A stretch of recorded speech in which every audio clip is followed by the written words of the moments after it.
Let's go. Welcome to the Evolver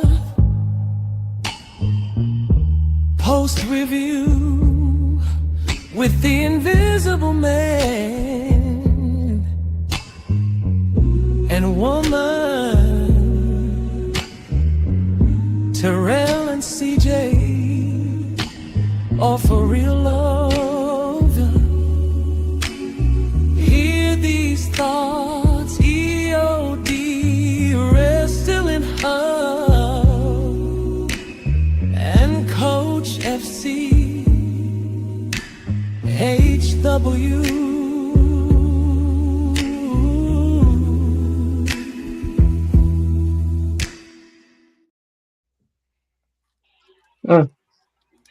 Oh, may the sun shine and the moon fall, but horror books is where it's at. Ladies and gentlemen, welcome to the WWE Evolve Post Review episode 61. We've been doing this for 61 episodes. Like it or not, Fightful, we're better than you. I'm joined today. Thank you. I'm joined today by a lovely host, but first, always being respectful, we have a special guest from Shauna Does Horror Books. Shauna, can you introduce yourself to everyone across the world? Yeah, name's Shauna Reads Horror on the Instagrams. I wrestling fan, consider myself an Alexa Bliss super fan, but I've been trying to bring Evolve content to social media a little bit more. So yeah, a little bit about me. You know, we'll be hitting up SummerSlam soon. Just recently got to go to the ID showcase here in Worcester, which was a lot of fun, and interview some of the wrestlers there. So hopefully get to do that again soon. Happy to be here. Super excited and kind of nervous at the same time. Oh, don't be with it. Don't like that in the first 5 episodes. Then he got really into it. Then we have to clip him every episode. Speaking of, Coach FW, how are you, sir? It's going horrible actually, because here these thoughts stole my girl, so it's not a very good day for me.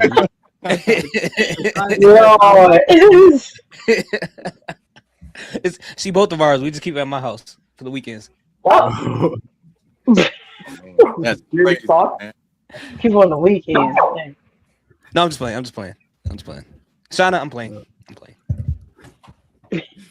Now, Okay, but your thoughts? How are you? I'm doing okay. School year's wrapping up. This week is getting crazy, but you know, I'm here. Shout out to Sloan Urinals, forever clipped forever. That's clipped. Sorry, guys. And Terrell, take it away. What up, y'all? My name is Terrell, and this is my wife, the beautiful werewolf. Hello, it's CJ Wolfie. How y'all doing? And together we are For Real Love. Real love. And this is the WWE Evolve Post Review episode 91. Oh yeah, man. We are joined by 51. Oh yeah, man. We well, first of all, let's talk to Mr. Invisible. How are you? Alex, what's going on with you? Doing good. Enjoying episode 61. The Invisible Woman will be wafting in and out. Okay, cool. Yes, y'all show was finna ask about Miss Invisible. Hope everything is doing well with her. Coach, man, we got the 4-time Guna Award winner, man. How are you? I'm good, thank you. You didn't have to bring that up, but thank you. Yeah, man. See, a lot of people don't understand that you are the reason why we be getting those female locker room shots. You know what I'm saying? Because we gotta have the group on deck for all of that. And hear these thoughts. And the only way you hear his thoughts is if he speak to you about his thoughts. And I will say this while we're live, hear these thoughts. Anything that you have to set your mind to, do it. Okay? Do it. Whatever ideas you have that's keeping you up at night, sometimes you just gotta execute. And last, but certainly not least, the wise man EOD, he will be here. Okay, he is lurking around somewhere, but he will be here. And we also have a special guest, Shauna, and she also reads horror. So, with that being said, don't get on her bad side, because she might come up in your crib and blow your spot up. And let me tell you, Oh, there are quite a few wrestling horror books out there. So if you're looking for the combination of wrestling and horror, they're out there. Trust I didn't me. know that oh, existed. That's crazy. Yeah. Wow. okay. Okay. If you can read it, it exists. Shout out to Dose Evil Jeff Lipman's in the comments. Jeff, I'll talk to you later. I think Shauna should be on the Wrestling Soup and Friendos network just talking about horror books. Honestly, that's another notch. Either way, ladies and gentlemen, EOD will be here momentarily because again, he's doing his own thing. He just had to review, like live review a baseball game. So he's having fun with that. Now let's start the show off. By the way, before we start, we always talk about what happened on Evolve, but we're not gonna get to Evolve yet. We're gonna talk about LFG season 3, episode 3 and 4, and we're gonna combine both of them together. Probably talk about it for 30 minutes. Have some fun. If you don't like it, I'm sorry. Here we go. Let's turn to God, the season org, explain the whole Bible. God bless. Okay. Anyway. Jeff is probably doing Jeff. She makes the sales, I'll publish it. I like that. She makes it there. I'll talk to you later, Sean. I'll send you a Discord with him. He's the moderator for the Wrestling Soup, officially Wrestling Soup Discord. So if he gets you in there, you'll have some fun. Now, let's talk about LFG episode 3 and 4. We focus on Trill London. We focus on Nikita and Bailey Humphreys and above all else. But let's talk about Trill London first. Trill London got fired. Now we found out because of LFG, because he gets hurt more times than he wrestles, and he gasses out a lot more faster. Mind you, we have all said this on the show. He was beyond Jeff Hardy. He was the future of what we could be, high flyers. And there's been high flyers in AEW for a while, but this guy had it. And in Evolve, they gave him the Kendrick promo. Black and white, all badass and everything, and they just nothing. Yeah. So what are your thoughts? Let's start with Shauna. What are your thoughts on Trill London and LFG? If you actually do watch LFG, season 3.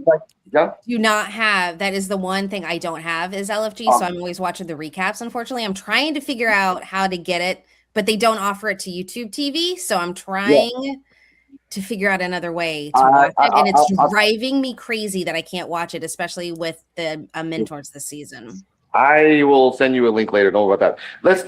Let's go down the board. All right, Terrell, what are your thoughts on Trill London and the fact that they let him go, like the next coming of the high flyer? Your thoughts? Oh, speaking of the next coming of the man, the myth, EOD.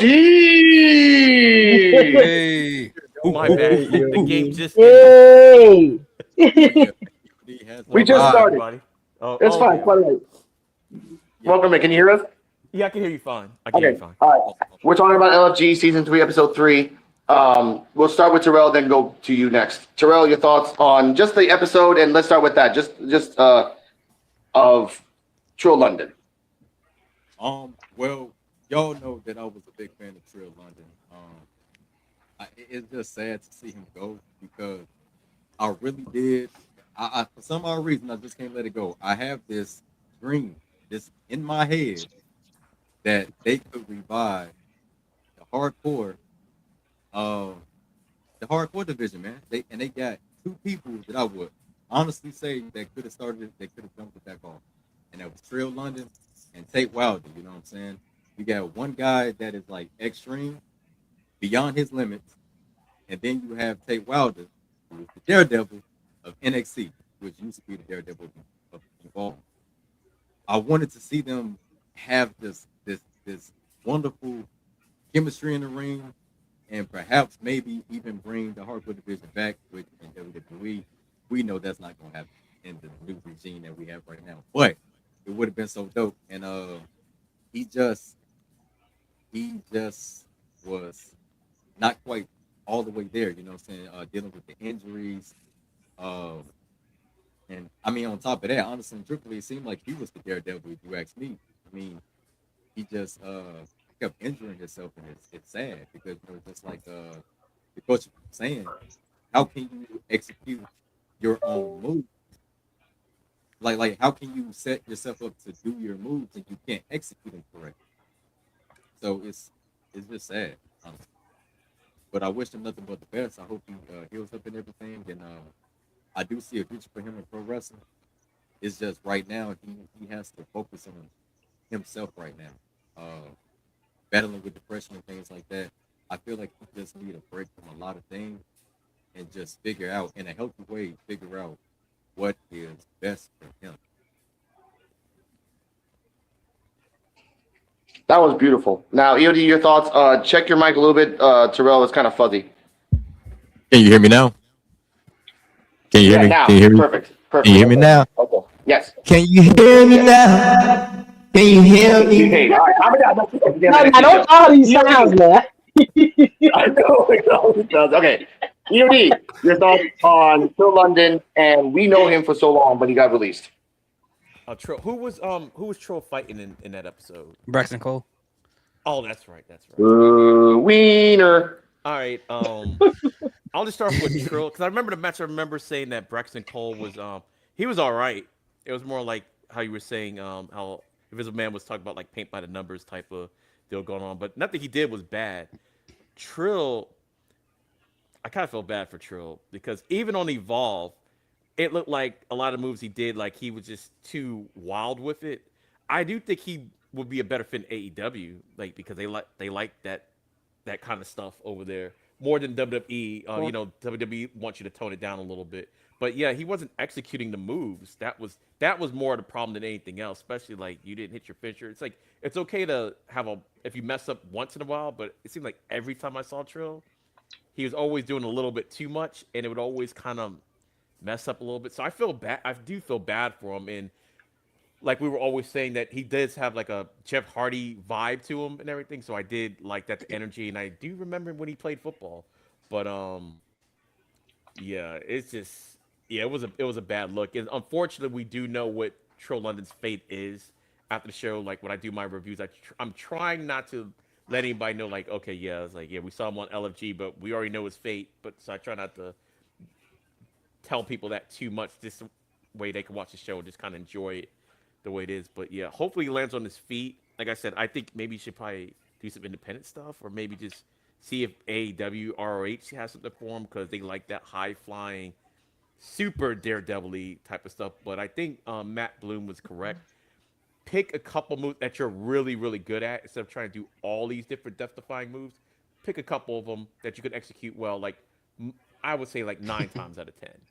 And everything. I know that's Coach's boy too, Trill, but yeah, look, that's all I gotta say. But like Braxton Cole was just he was just there for me and everything. Like, and I do like Braxton Cole, but he didn't do anything wrong. He just an average match for him. But Trill was really he really did mess up a lot during that match. The match itself was okay, but yeah, he did mess up a bunch. So. Okay, I get that. TJ Wolfie, your thoughts on that? And to add on, we have to remember it has been published publicly that he has been dealing with depression, and throughout all this time he has and was dealing with depression. So that could be a factor as well why he couldn't do his thing. Not saying he was, but just, putting that out there. Mm-hmm.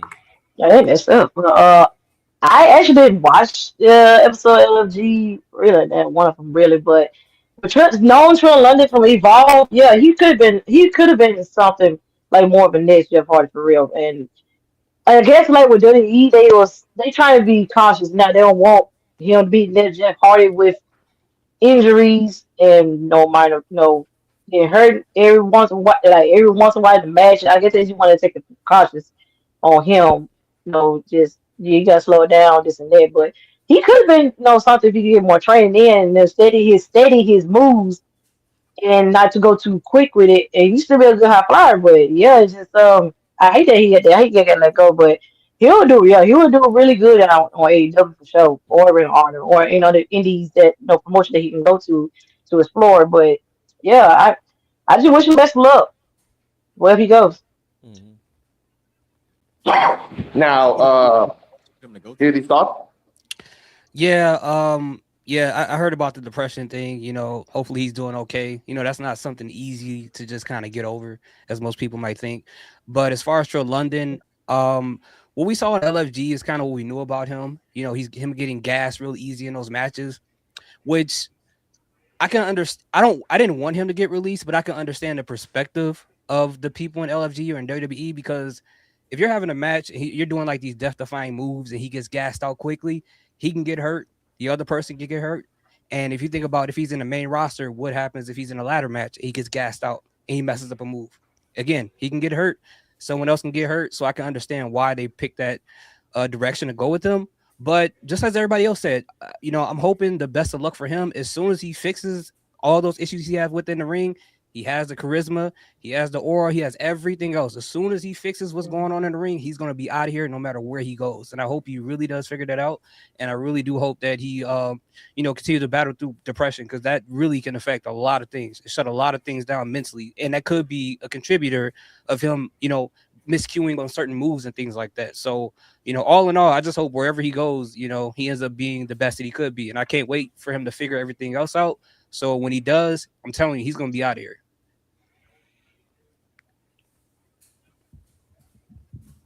Coach, your thoughts?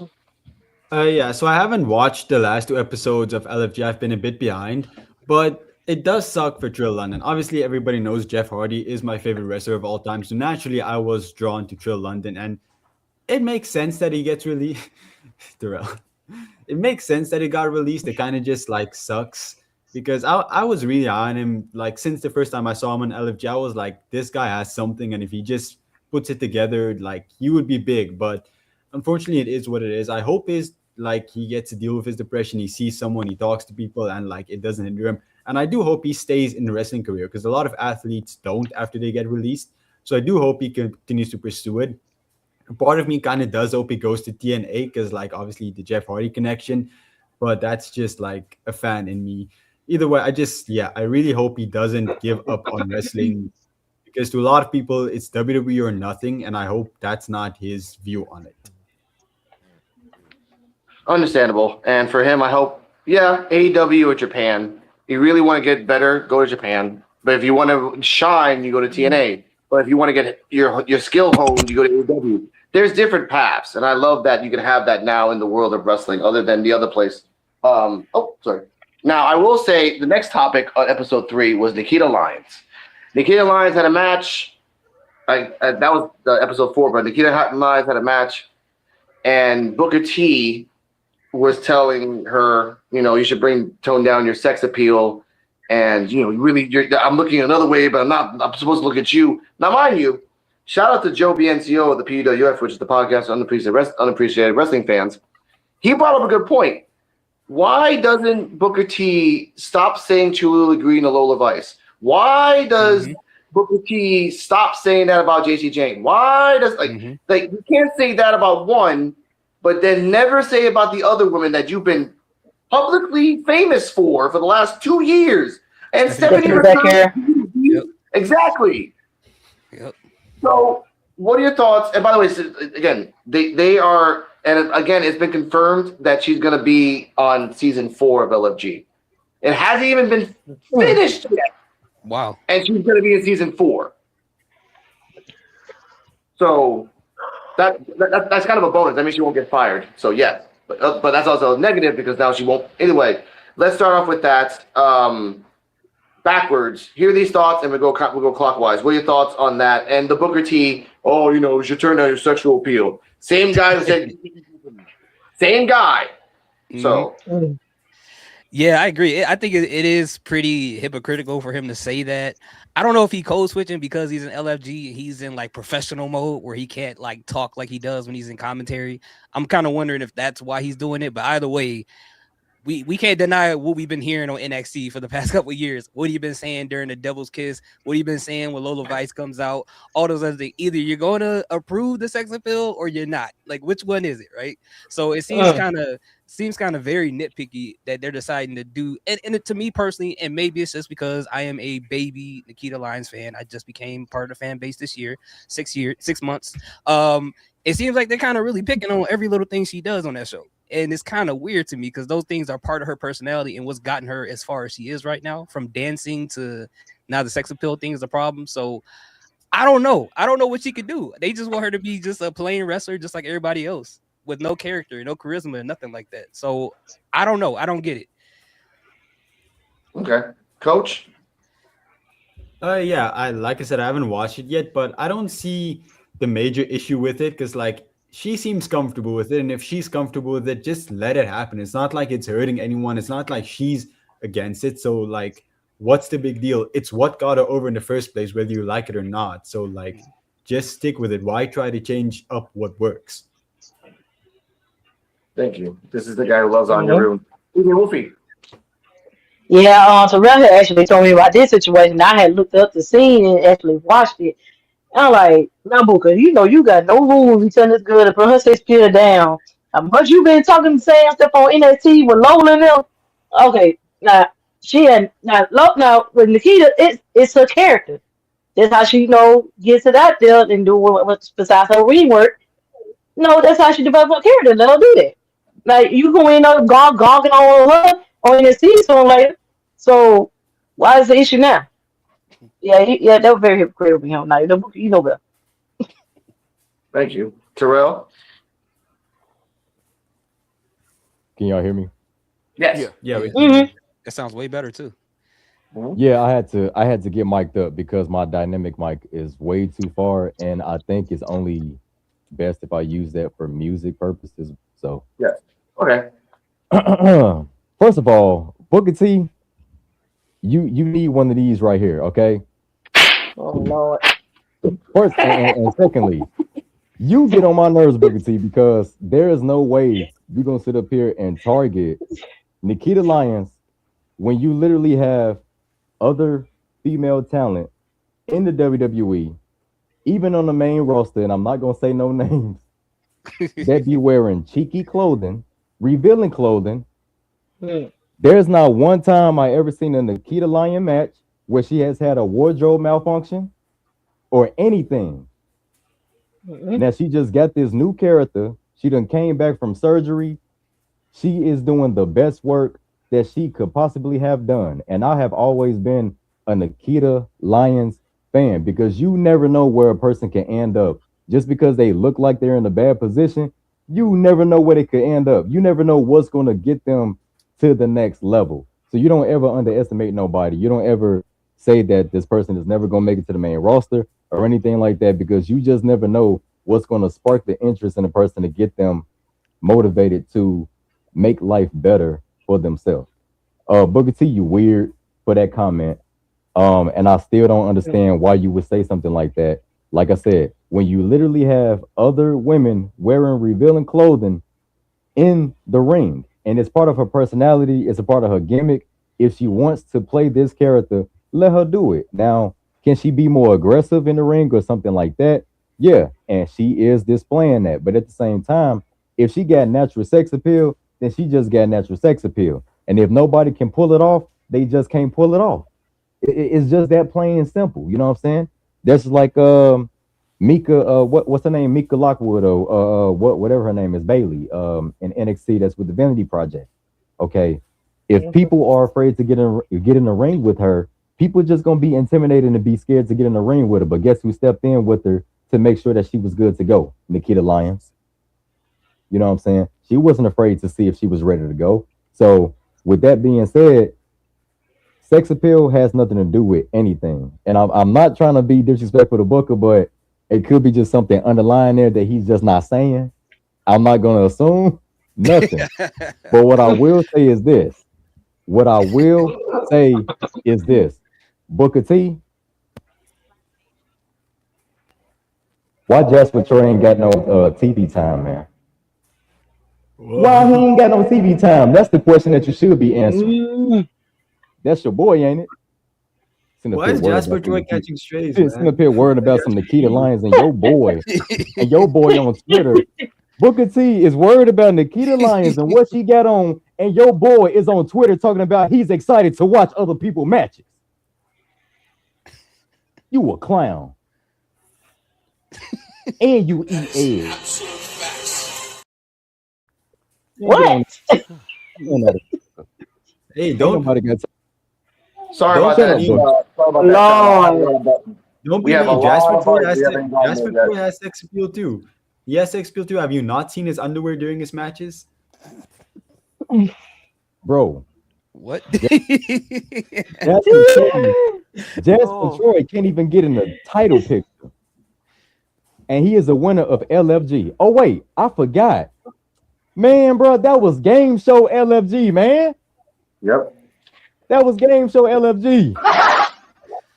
Okay, Get all on right, there. okay. The buttons are going crazy. All right, hold on. Now we okay. Chana, your thoughts on the comments of Booker T? If you saw the clip on YouTube, it was out everywhere. If you your thoughts. To me, I don't see Nikita Lyons as being overly sexual. Like I see her as very sexy, and I know that's how she was portrayed, like when she first came out and stuff, but she's not as out there, like Terrell was saying, as some of the other ladies out there that wear less, they flaunt it more. So to me, I think I think she has a really good with her character now, having a good tone with it in the way she moves and the way she acts. So I think she's doing a great job balancing it. I don't think she's over the top. I don't think she's under. I think it works well for her character. So that's where it's kind of confusing to me that I don't think she's overly sexual. I think she has it right there where it needs to be for that character. Yeah, I agree. Quite right. Now we also had a Layla Diggs match in episode 3, so we can gloss by it really fast. Even though we'll talk about Layla Diggs a little later.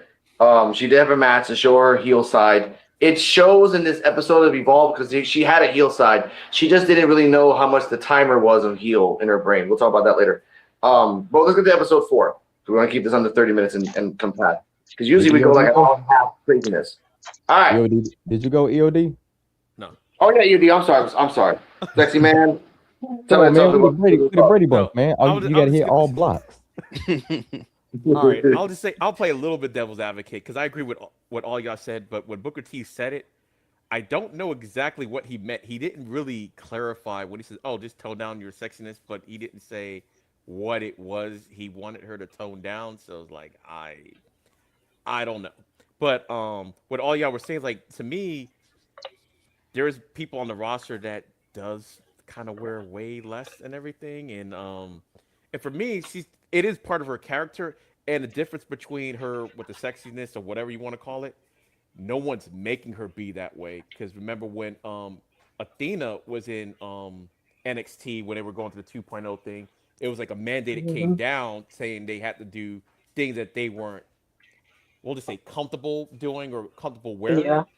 And to me, Nikita's never worn anything like too revealing or anything like that. She's just her, and to me, it's like, as y'all were saying, like the Stephanie Vaquer moves, the Lola Vice moves, and stuff like that. Like to me, she's like a little out there a little bit, but nothing like I would think like crazy. It's not like she's. Never mind, I'm not gonna say that because it's not like she's grinding on the ropes or something. No, like she's Whoa. But, no. It's not a whoa. It's called the '90s. That's exactly what it was. I mean, yeah. So I'm like, it's not like she's doing any of that stuff, and her character work is really good. She's still whimsical, but she's also now has like a deadly side to her. She could be serious. She actually reminds me of some of the best workers and everything. Like actually like a Booker T or a Kurt Angle, where you could do anything. You could be serious. You could be comical. You could be whatever the types of characters you have, because it's not all about ring work. But she's, to me, like Booker T said, probably the most, I say besides Winnie Chu, probably has the most talent in the locker room, but she's definitely got probably the most talent on LFG since Wendy Chu's not on there. So yeah, I just didn't really get, it's like I get it a little bit, but he didn't elaborate, so I don't know like what exactly he meant. And I actually like Booker T, so I know a lot of people don't, but I like Booker T.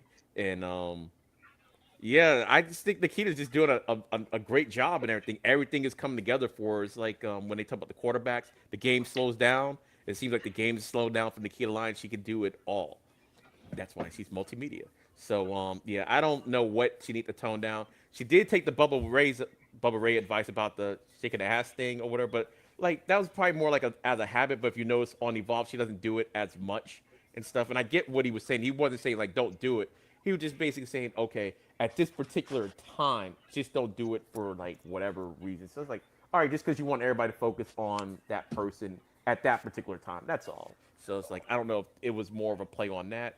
But like I said, Booker didn't really elaborate, so I don't know like what he kind of meant. But yeah, there's a lot of people that does a lot more, I guess we'll say. So that's my thoughts on that. All right. That's why I love you, UD. Let's go to episode 4. We had Nikita versus Bailey Humphries. We don't really even need to talk about that. Nikita had a great match. Bailey Humphries is in the best position in her life, being the Bryce Donovan, Zeta Steele of Vanity Project, the perfect combination. freaking love her. V's up. Throw That's them right. V's up. She was like Bryce who? Zeta who? I miss you, Zeta. Have fun in ROH. Now we get to Chris Island versus Tate Wilder. Oh my god. Okay. Okay. Yeah, I can. Wait, This one. I wanna Yeah. I wanna ask real quick. course. Was Chris Island part of the people that got released, or is he still Yep. employed? Because I don't. Yep. He was. Yeah, he did a whole Okay. video too. He is. Oh, okay, I didn't catch that one. What is spelled now? He is retired, I guess. Hey, as of right now. hey, Yeah. what is this? D crew or whatever your name is. This is not the roast of Kevin Hart, so don't play like that in the comments, man. Yeah, he's on timeout. He's gone. Anyway, now let's talk about this match. You know what? Terrell is a linguistic at heart. Talk about the match, Mr. Terrell, about Chris Island and Tay Wilder. You don't have to describe it, just your feelings. Somebody on LFG? No, you talking about Evolve. No, I'm talking about LFG. Tay Not Wilder versus LFG. Chris Island. I'm so confused. That Episode comment. 4. He thought was reenacting. I do this. He just kept screaming and screaming like freaking Pulp Fiction. I'm sorry. That comment threw me off, man. My bad. It took me somewhere else. Okay, so I don't know what dude was doing, man. He was like, I do this for a living, dog. Like he was he act like he was in the street somewhere when he was talking to Tate Wilder in the ring. I was just like, bro, what is bro, we get it. We get it. You got aggression. You got I don't know, evolve aggression, I guess. I don't know, but he does the character switches and stuff like that. Yeah. I can honestly say he do be switching up his wardrobes a lot, and he do switch up his character work with every single wardrobe, which means he got a little bit of McFoley in him. He can switch up characters, and that's something that you could work with. A person that could play a person that could play a character. I don't know the LFG timeline, but we're just gonna go weekly. You got a new character every single week. That's interesting. That's very interesting. And as far as I'm with Tate Wilder, y'all know how I feel about Tate Wilder, man. I just want to see him be more daredevilish, but you know, like I said, WWE, they're gonna play it safe. They're not gonna let him just fully branch out. But other than that, I mean, it was a decent match, I guess. It was decent, but that's the only thing that just stuck in my mind. Like it just stood out. Like dude just kept screaming at the top of his lungs every time he take over the match. Y'all see me? This man ain't touching me. Like I'm the man around here. Like no, you're not. But I like it. He got an ego, and that's good. Okay. EOD, I know you're shaking your head down. Just say what you need to say. Uh-oh. All right. Chris Allen, I think this might have been my first time seeing him, and they did a good job of kind of giving me a little bit of his backstory, like the change up of the wardrobe and stuff like that. Now, to me, I thought the match in itself was okay, but yeah, that screaming really took me out of it. It's like it wasn't really earned. Like if he would have done it like later on the match started, I'm like, okay, but I'm like, as soon as he went in there and the way he was yelling, I'm like I thought I was back watching the 80s or something, but this was it was just like why are you screaming for, like, and it was, I don't know, EOD, that's the I'm thing sorry. that took me out of it. Oh, Could I back up you real quick? Yeah.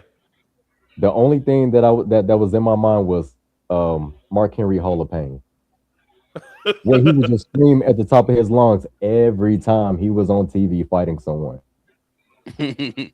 Yes. But to add on to that, He's not Mark Henry. He's not Mark Henry. That The was the assignment, thing. remember? Yeah, but you remember in the show, the assignment was they watched The Rock for the first time ever, which kind of embarrassed me as a wrestling fan. Yeah. To know that they watched the Rock versus Hogan match, and that was the first time watching it for them. I'm like, oh my god, you're in. Oh my god, you haven't even okay. But they were supposed to emulate that. What Chris Island gave us was not that at all. Mm-mm. I don't know who. Well, I mean, I will say this, even though it's a little bit fast forwarding of what we'll talk about later. what they did with the Rock Hogan thing, I felt Cam and Tate did with their match and everything. With that whole the storytelling. That's what I think. So like Tate, he understood the assignment or he learned and everything. That's why. So since they were basing it off that a little bit, to me they weren't telling a story at all when they were having the match. And like I said, like the screaming was fine, but to me, like the way he started off doing it, like if he would have, they had like a little bow, then he started doing like I do or whatever he was saying. I'm like, all right, that would have been fine because I like Roman Reigns when he starts talking his ish in the middle of matches. But I'm like, this is before a Netflix break. You're starting talking ish, and you know how quick Netflix breaks come. So I'm like, that's the only thing that kind of took me out. But the wrestling itself was fine. It's just that really took me out of it. I'm like, why is this man? Why is he yelling? And what he was yelling, I'm like, all right, I get it. Like, I was just like, his face was killing me. I was like, oh, it was like he was like Leo Rush all of a sudden. Like the way I'm like the over exaggerate. I'm like, man, what did this man do to you? At least give me a story. Like, why are you this upset at Tate Wilder or something? That was it. That was it for me. But I think like I said, the wrestling was fine. Just that was the main thing that took me out of it. I was just like the scream. I'm like, wow. Okay. Well, good. All right, CJ. I really didn't see the match, but that was funny what y'all described when he was doing in the match, screaming in there. I wish I had seen it. Like what? I wish I had seen it. It's all like, it's probably hilarious, but Cam got. Baby girl, I'm gonna explain to you what the situation was. What? Imagine the guy in the ring trying to convince the crowd that he is the toughest man walking. He's trying to convince us, but it's not believable. Cringe. Like, y'all see me? Do y'all see me? It's so cringy. Yeah. Oh my god, I could just imagine too. But yeah, he had to do all that every time. You do like maybe once or twice, but don't do it every time. But he got it in him. He just don't do that. But I'm gonna guess in the match probably turned out pretty good though. Which they had that match involved also, but yeah. Okay. Coach, I know you didn't see, but your thoughts of a screaming man screaming at a person in the ring. I don't know what happened because I haven't watched it yet.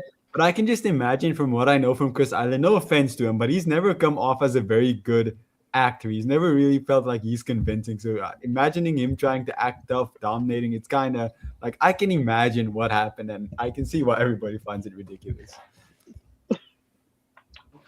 All right, you have these thoughts? Yeah, I agree. It was way too, it was like someone told him to be Kylie Armstrong and crank it up to 50,000. Like he was just in there just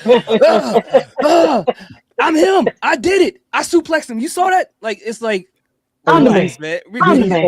Hear these thoughts. Yeah. Will Smith on that freestyle. I bit more than I could chew, and then I chewed it. Yeah, that's what it felt like. It felt like he did that. And the thing is, I'm kind of, I'm not a professional when it comes to wrestling and stuff like that. As far as working in the business, I'm trying to understand why they showed him that match in order to have them make a match based off of that. Because the character he was trying to be in a ring with all that overhyping and stuff like that. When we talk about a Kylie Armstrong, when we talk about a match between The Rock and Hollywood Hulk Hogan, whatever they did in the ring was earned. All that yelling he did in the ring was not earned yet. No one really is familiar. They knew who Chris Island is, but the character he was trying to portray, nothing happened prior to earn what he was doing in that ring. At least earn it first and then get in the ring and start doing the yelling. Then it'll be a lot more, understandable or a lot more believable. But the fact that you didn't earn it on top of the fact that it's not believable, it just makes it look really, really goofy. And I get that he was really trying hard to prove something, but I feel like it just went way over the mark. If he did it like, a few times here and there, as opposed to like sticking out his tongue during a submission and yelling every single second, it would have been a little bit more believable and a lot more tolerable. But the way he did it was just a little bit over the top to me. And that's probably why, well, I'm not going to say that, but yeah.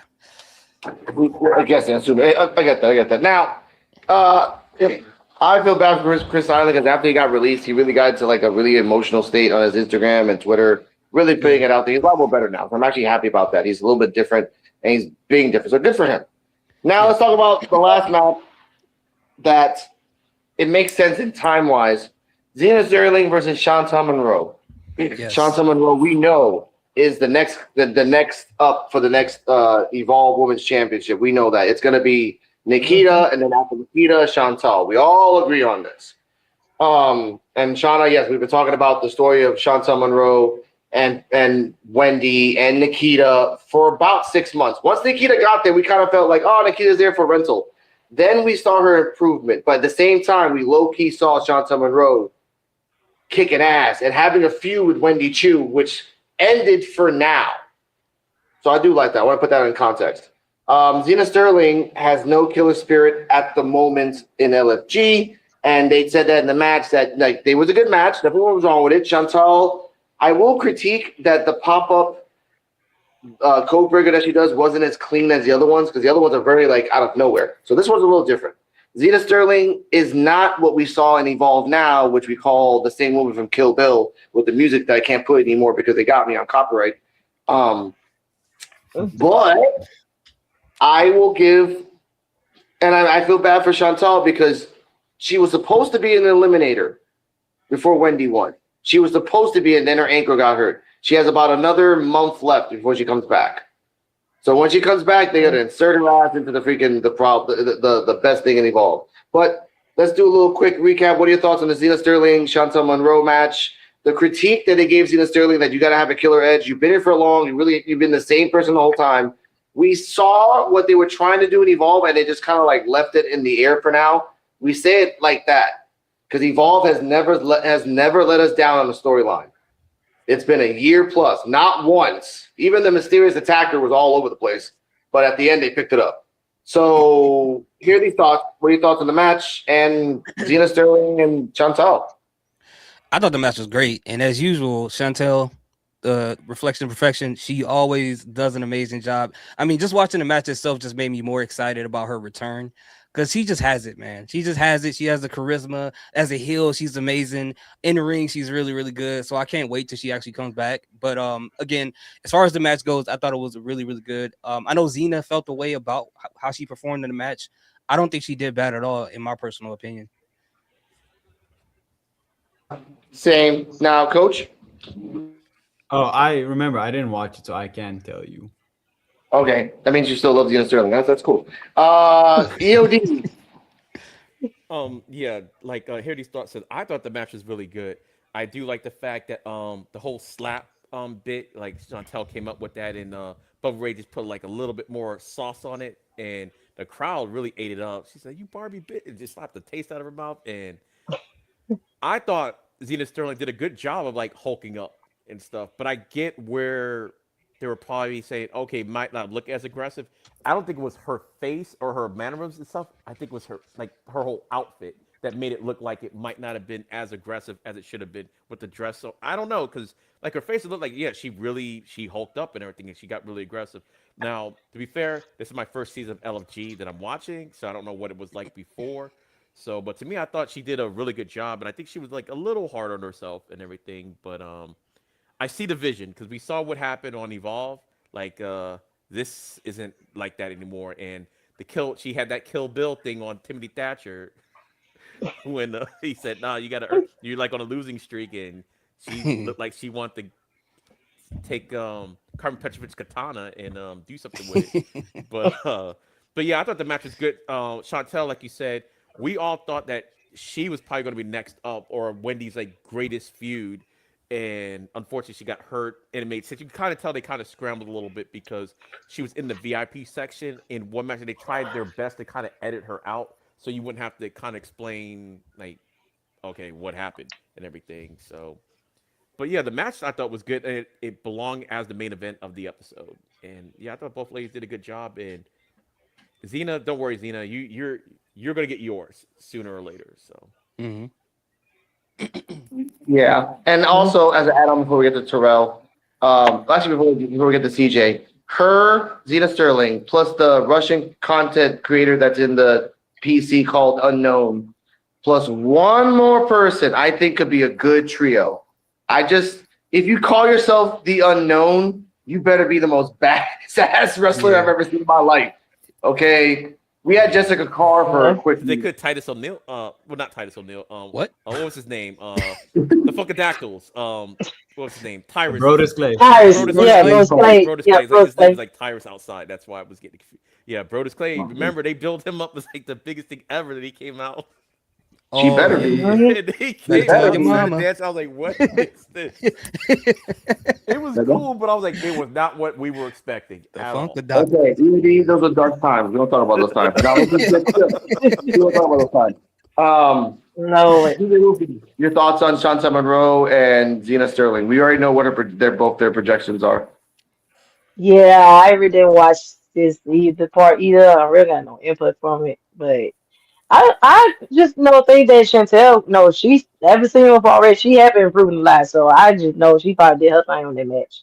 And Zena Sterling, hopefully, like y'all say, she kind of hooked up on the match, so I'm happy for that she did that, but she need to get on in there and get that bad side on out. So I was hoping that for her that she can pull out the full heel instinct that she have in her. But yeah. All right, Terrell. I thought the match was really, really good. And Chantel Monroe is one of my favorite Evolve, women's wrestlers. I can't wait to see her come back because I feel like working under the brains of Bubba Ray, even being in the same room as Kevin Owens, I feel like when she come back, she's gonna be a force to be reckoned with because we know that she could have a sadistic side, but we haven't full blown seen it. So when she come back, I hope she, they do put her in a title picture to go after Wendy Chu if she still has the belt, because she will be the best villain for Wendy Chu. Because it's gonna be like one of those things of like, I'm back and I'm coming to take what's mine. That's what I really see Chantel like returning as, like, I am back and I'm coming to take what's mine. Like, that belt has always been mine. You know what I'm saying? Like I could see her like cutting promos and stuff in the mirror. Like, that title has always been yours. And don't you forget that like she's doing positive affirmations over herself. You know what I'm saying? So I think it'd be like a good character with the mirror and all that stuff too. Like, she's always like talking to herself, keep motivating herself, but she's a heel. So like it's even more crazy. Like it's almost like we could say like a movie villain or like a horror monster or something that literally motivates themselves to keep getting away with things. And it's like they keep getting away with it because they believe it wholeheartedly. They will, and they keep getting away with it. Like they just 10 steps ahead of everybody that's trying to figure out who the killer is or something like that. So as far as with Zena Sterling, I felt so bad for her, and the only reason why I did is because when Bubba Ray told them that they did an amazing job, I literally felt and resonated with her as like, y'all did such an amazing job and you didn't even realize how good of a job y'all did, but somebody else had to tell you and Chantel that y'all did an amazing job. Like, I could see it all over her face, like she was shocked, because she really did do good. And I really would love to see her tap into that heel character, that other side. I think it'd be dope to see. Same. Now, Shauna, do you have any thoughts on this before we start the show? No, not really, because like I said, I can't. I'm hopefully you can watch LFG, like after, because I can't watch it live. So hopefully, I can get there soon and get caught up on what's going on. Okay, that's fine. Now, ladies and gentlemen, welcome to the WWE Evolve episode 51 post review show. Let's go. We got a little speed run this a little bit. We start the show off with the recap of Tate Wilder and Cam Hendricks and Harley Riggins, minus Luca Crusifino. They Thanos'd him out of the story, where they jumped him. They jumped in the parking lot. He was the sheriff of Evolve for a second, and it was a horrible job as a ref. And they're both set up for the main event. So we're gonna just gloss over that. I'm glad that they're setting up the story for the future. But here comes the first match: Anya Rue versus Layla Diggs and Mason Holiday. Shout out to Mason Holiday, which coach says is her 0.5 win. I'll accept it. I love it. Before we start, shout out to Coach FCHW. Check him out on YouTube. Oh no. He said this about Anya and Layla. Viewer discretion is advised. Oh no. Anya Rune going up against Layla Dix. For those of you who aren't catched up on the Coach FCHW channel lore, Anya Rune is actually my wife, and Layla Dix is my ex. So, you know, not to brag, but this match was kind of them fighting over me, which was cool. You know, cool. I'm just that guy. No, but for real.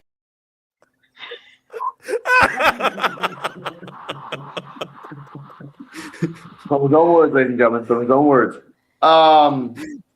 This match. What? I'll just put it out there. This match is 4 minutes 35 seconds. Great back and forth from Anya Rune. Anya Rune did a self clothesline where they used your own arm for a clothesline. She took off her battle armor of her elbow and did a nice little European uppercut into a plie kick in the corner. Layla Dix was the heel in this match. Mason Holiday was the baby face in the outside. It was very confusing. In the end, Layla Dix did a standing moonsault. Was it a moonsault or shooting star? No, it was a moonsault. Standing moonsault. Then she went to the corner, went up to the top rope, looked up into the sky, and saw Gable and Perk Angle looking down on her saying, "You are ready."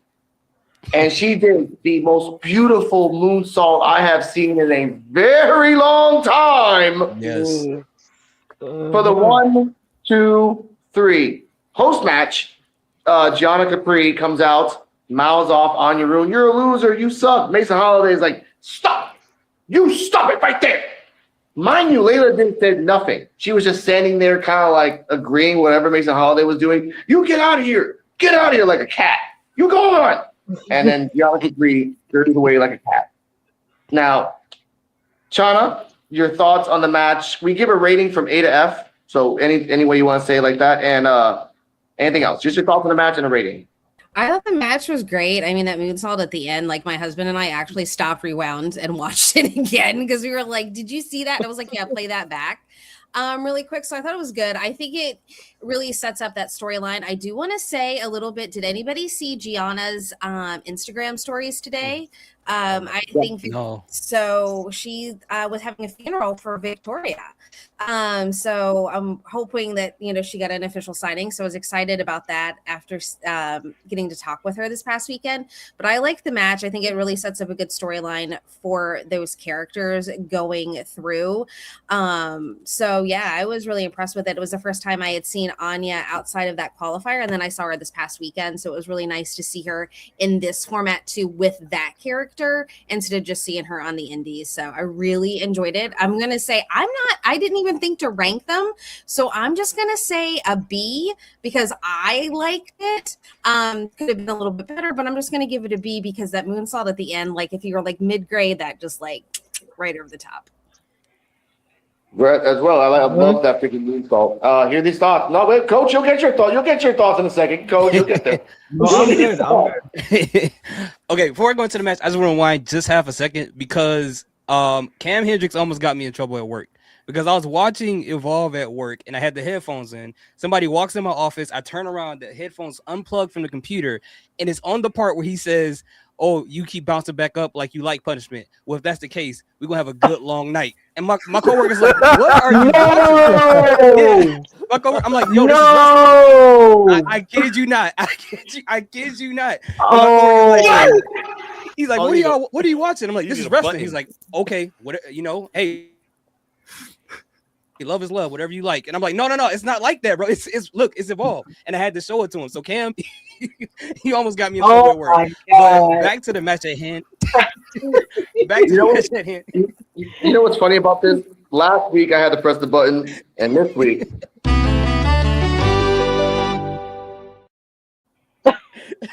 I'm like, Cam, bro, I like you. Why'd you do this to me, man? Now you got me looking crazy. But as far as the match goes, I agree with Shauna with everything she said. I mean, that moonsault, it felt like she was in the air for like 15 minutes.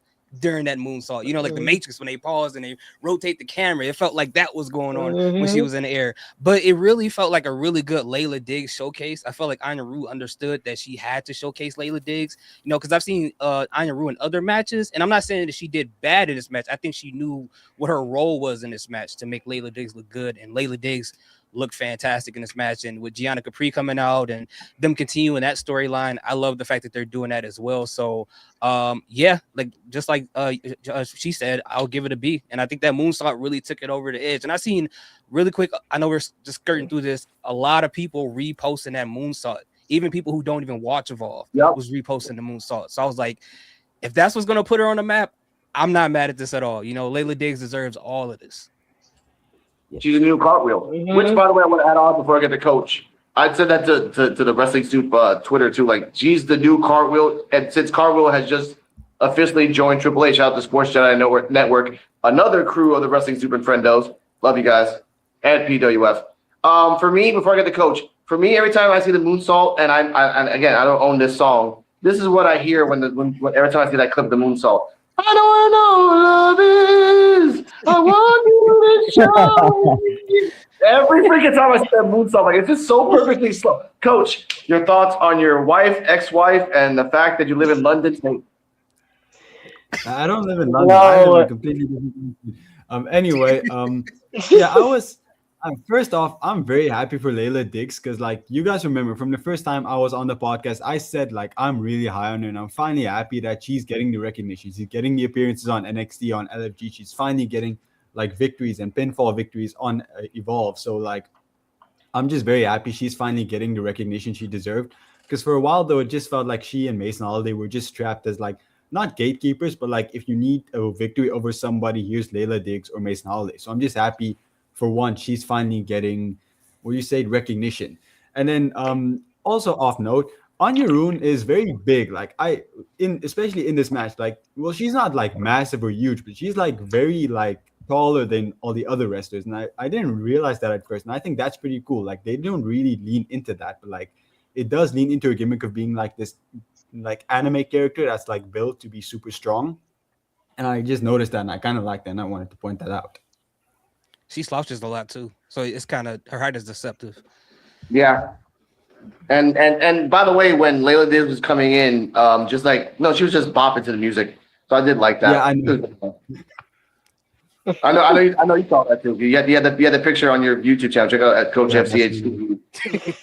Also, yeah, I'll also give this match a B. I didn't give it a rating. I'll also give it a B. It was really good. I think that finisher from Layla Diggs like really is what made the match stand out. I think that was the highlight of it. And it's either the Booker T kick or that moonsault. She's freaking good. Shout out to Booker T and knocked out Booker T. She's a Wolfie. Oh, sorry. Go ahead. Sorry. Well, no, yeah. She's done that moonsault. That's the first time she's ever done that moonsault ever. Is it the first time we've seen a logo in the Evolve mat as far as the ring? Because they had the Xfinity Second logo time. in the middle. Second time. First was the General. Yeah. Okay. You're right. General left after Bryce Donovan left. I understood. V's down. Well, General's down too. So I get that. Senior Wolfie, your thoughts on the match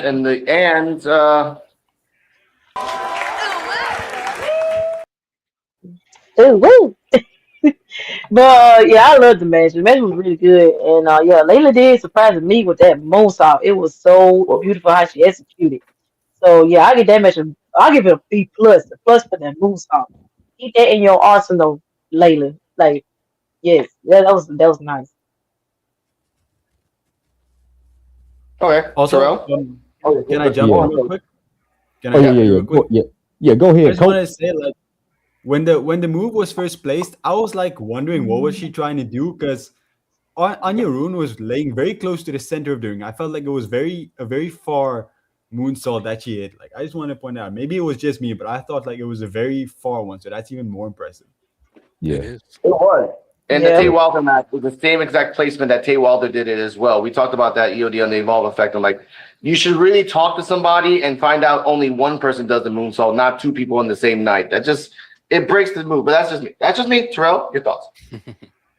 Oh yeah. So first match of the night was Layla Diggs and Anya Rue. They was Fighting to the death for Coach's heart, man. What? They was fighting to the death for Coach's heart, man. We all know this, man. We know the backstory, man. They was fighting for his heart, man. And the winner went to be with him just for the night, because you know he be playing between the two, and that's why they be fighting in the first place, you know. But anyway, so the match was pretty good. I would give the match a B+ as well. I like Aniru, you know, she is dope, man. I love the anime character. Some people think that she come off as cringe or she come off as corny. Y'all just mad, you know what I'm saying? I mean, it's not everybody's cup of tea. I get it, you know what I'm saying? The laid back, nerdy girl, it's okay, you know what I'm saying? It's not for everybody, you know. Everybody like, honestly and truthfully, I really don't really see why people hate her. But anyway, but yeah, I thought she was dope in the match. Layla Diggs,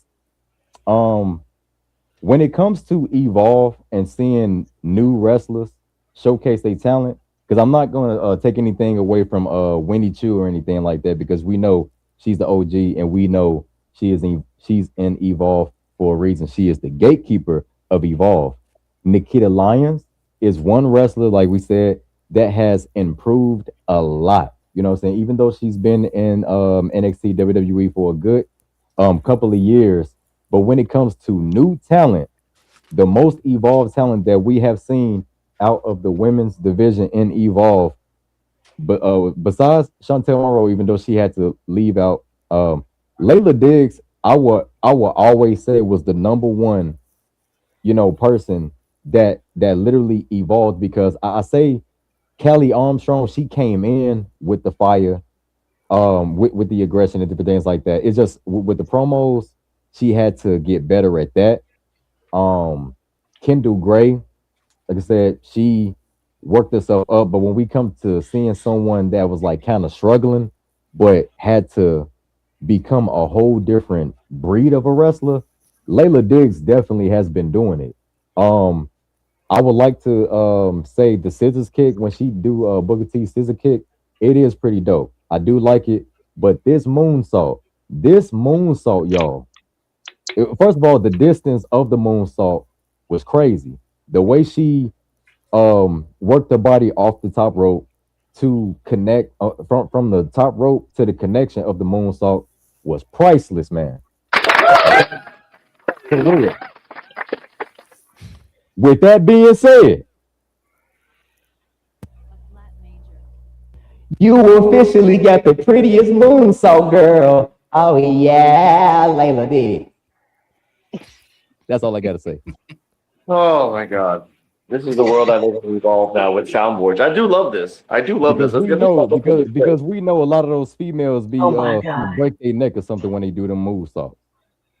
Yeah, but to do it, so the added caveat is that she Jump. landed Jump. perfectly. Jump off the Perfectly. top rope. Don't dive. I know. Off the top ropes. Jump off the top ropes, man. Yeah. Tay Wilder did it too today, but again, it's not the same. I was telling Cardala, like when Gable did it back like a few years ago, perfect timing. When Kurt Angle did it, just for funsies, perfect timing. This and you can, ladies and gentlemen, if you want to bet and get guaranteed money, Layla Diggs is not going to lose the match against Jada Parker next week. After this got viral in one day, yeah, she ain't losing. Sorry, Jada. Sorry. The internet wins. But Internet wins. internet wins. It's Next sad. up, It's sad. Thatcher, minus his Chunkies can, is in the back promoting himself and reminding people that all these wrestlers are going to be out in different places and ID showcases, and that you can see them or you can book them for matches and everything like that. I do love that. Speaking of which, from Mount Olympus, If you're not tan and jacked and ready to attack, or if you are weak and pale and ready to fail, then this is not the place for you, 'cause it's time for the Stardom with its y'all.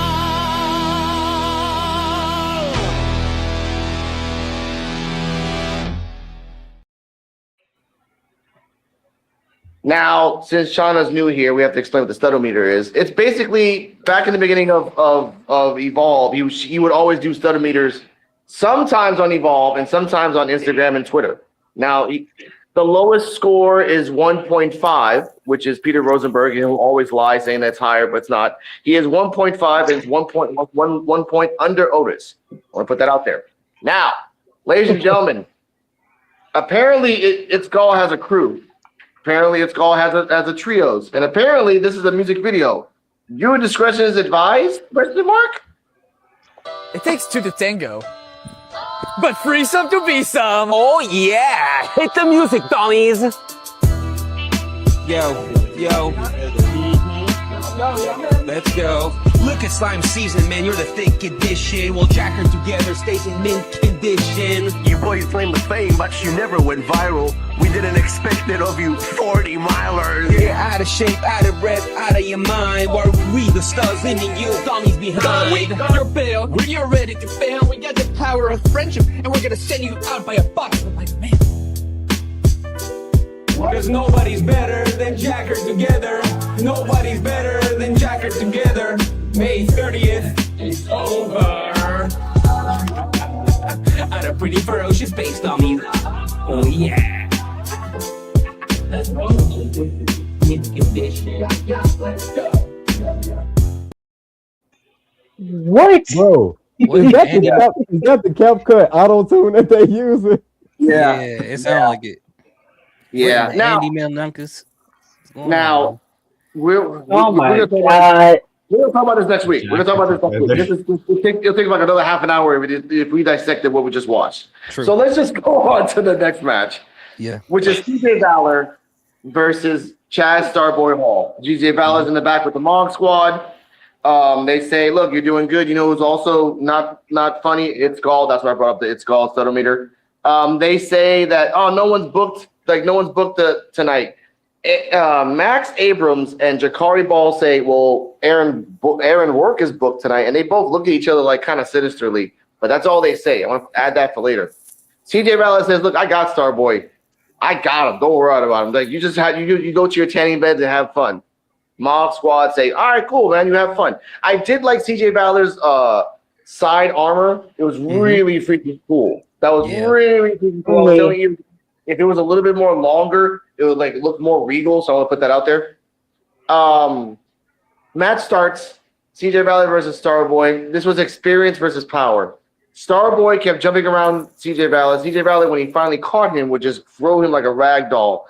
At a certain point, he did the cosmic spiral, which I talked about with this EOD, which is the standing corkscrew moonsault to him. That's called the cosmic spiral. They don't want to call it that in Evolve. He did the Sasuke special to CJ Valor, and his whole body landed on the right shoulder of Valor. And I felt bad for him because like you gotta carry a 185 baby looking man, and hopefully he doesn't die. And you caught him. So I was like, I'm glad CJ Valor was safe.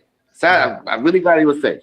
In the end, Starboy did a dynamite kick, went up to the top, genie style shooting star press for the 1, 2, 3. This match lasted 8 minutes 56 seconds. I will give a shout out to CJ Valor because one, his gear was awesome, and I love that every week we see him, he doesn't wear the same gear twice.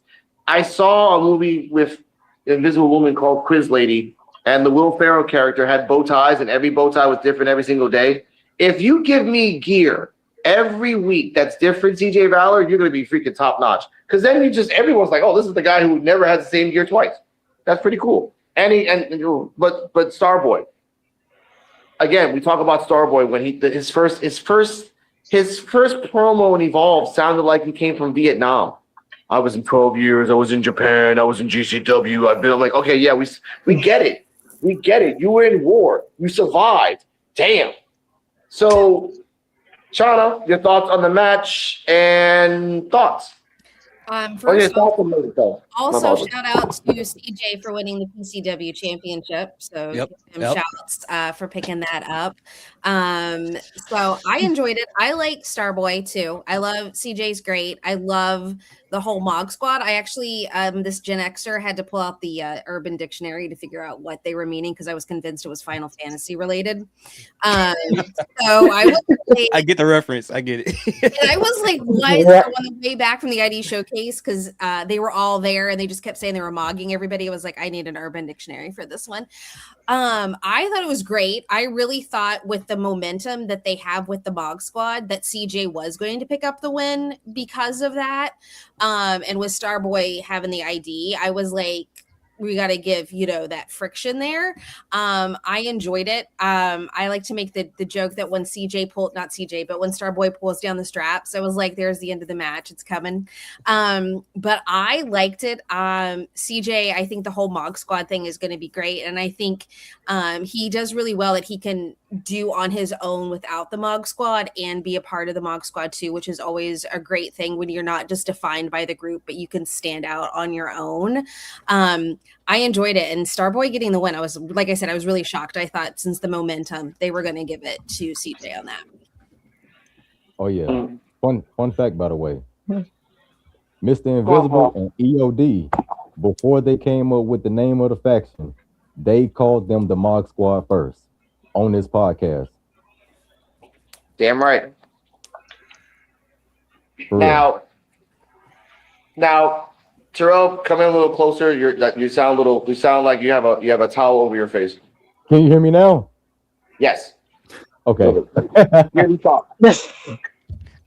Yeah, I think that was a nice pickup by Shana, right? Shana, sorry. It's Shauna, but literally, like, just say you in the corner, and I'll be like, yep, it's me.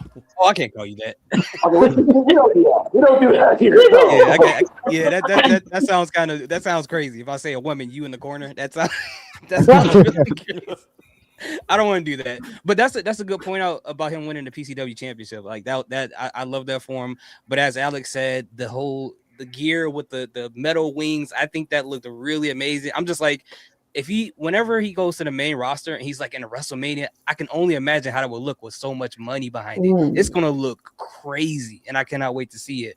But you guys know I'm a big fan of the Denim Dragon, and I think both of them did a fantastic job in this match. And I thought the one thing that I thought was funny that almost took me out the match is in the beginning when Peter Rosenberg he said that Starboy looked. He said Starboy looks like Pete Davidson's cousin. I was like, oh my, I can't unsee it now. Nope. That's all I saw. Me showed me Terrell talking about that the same day.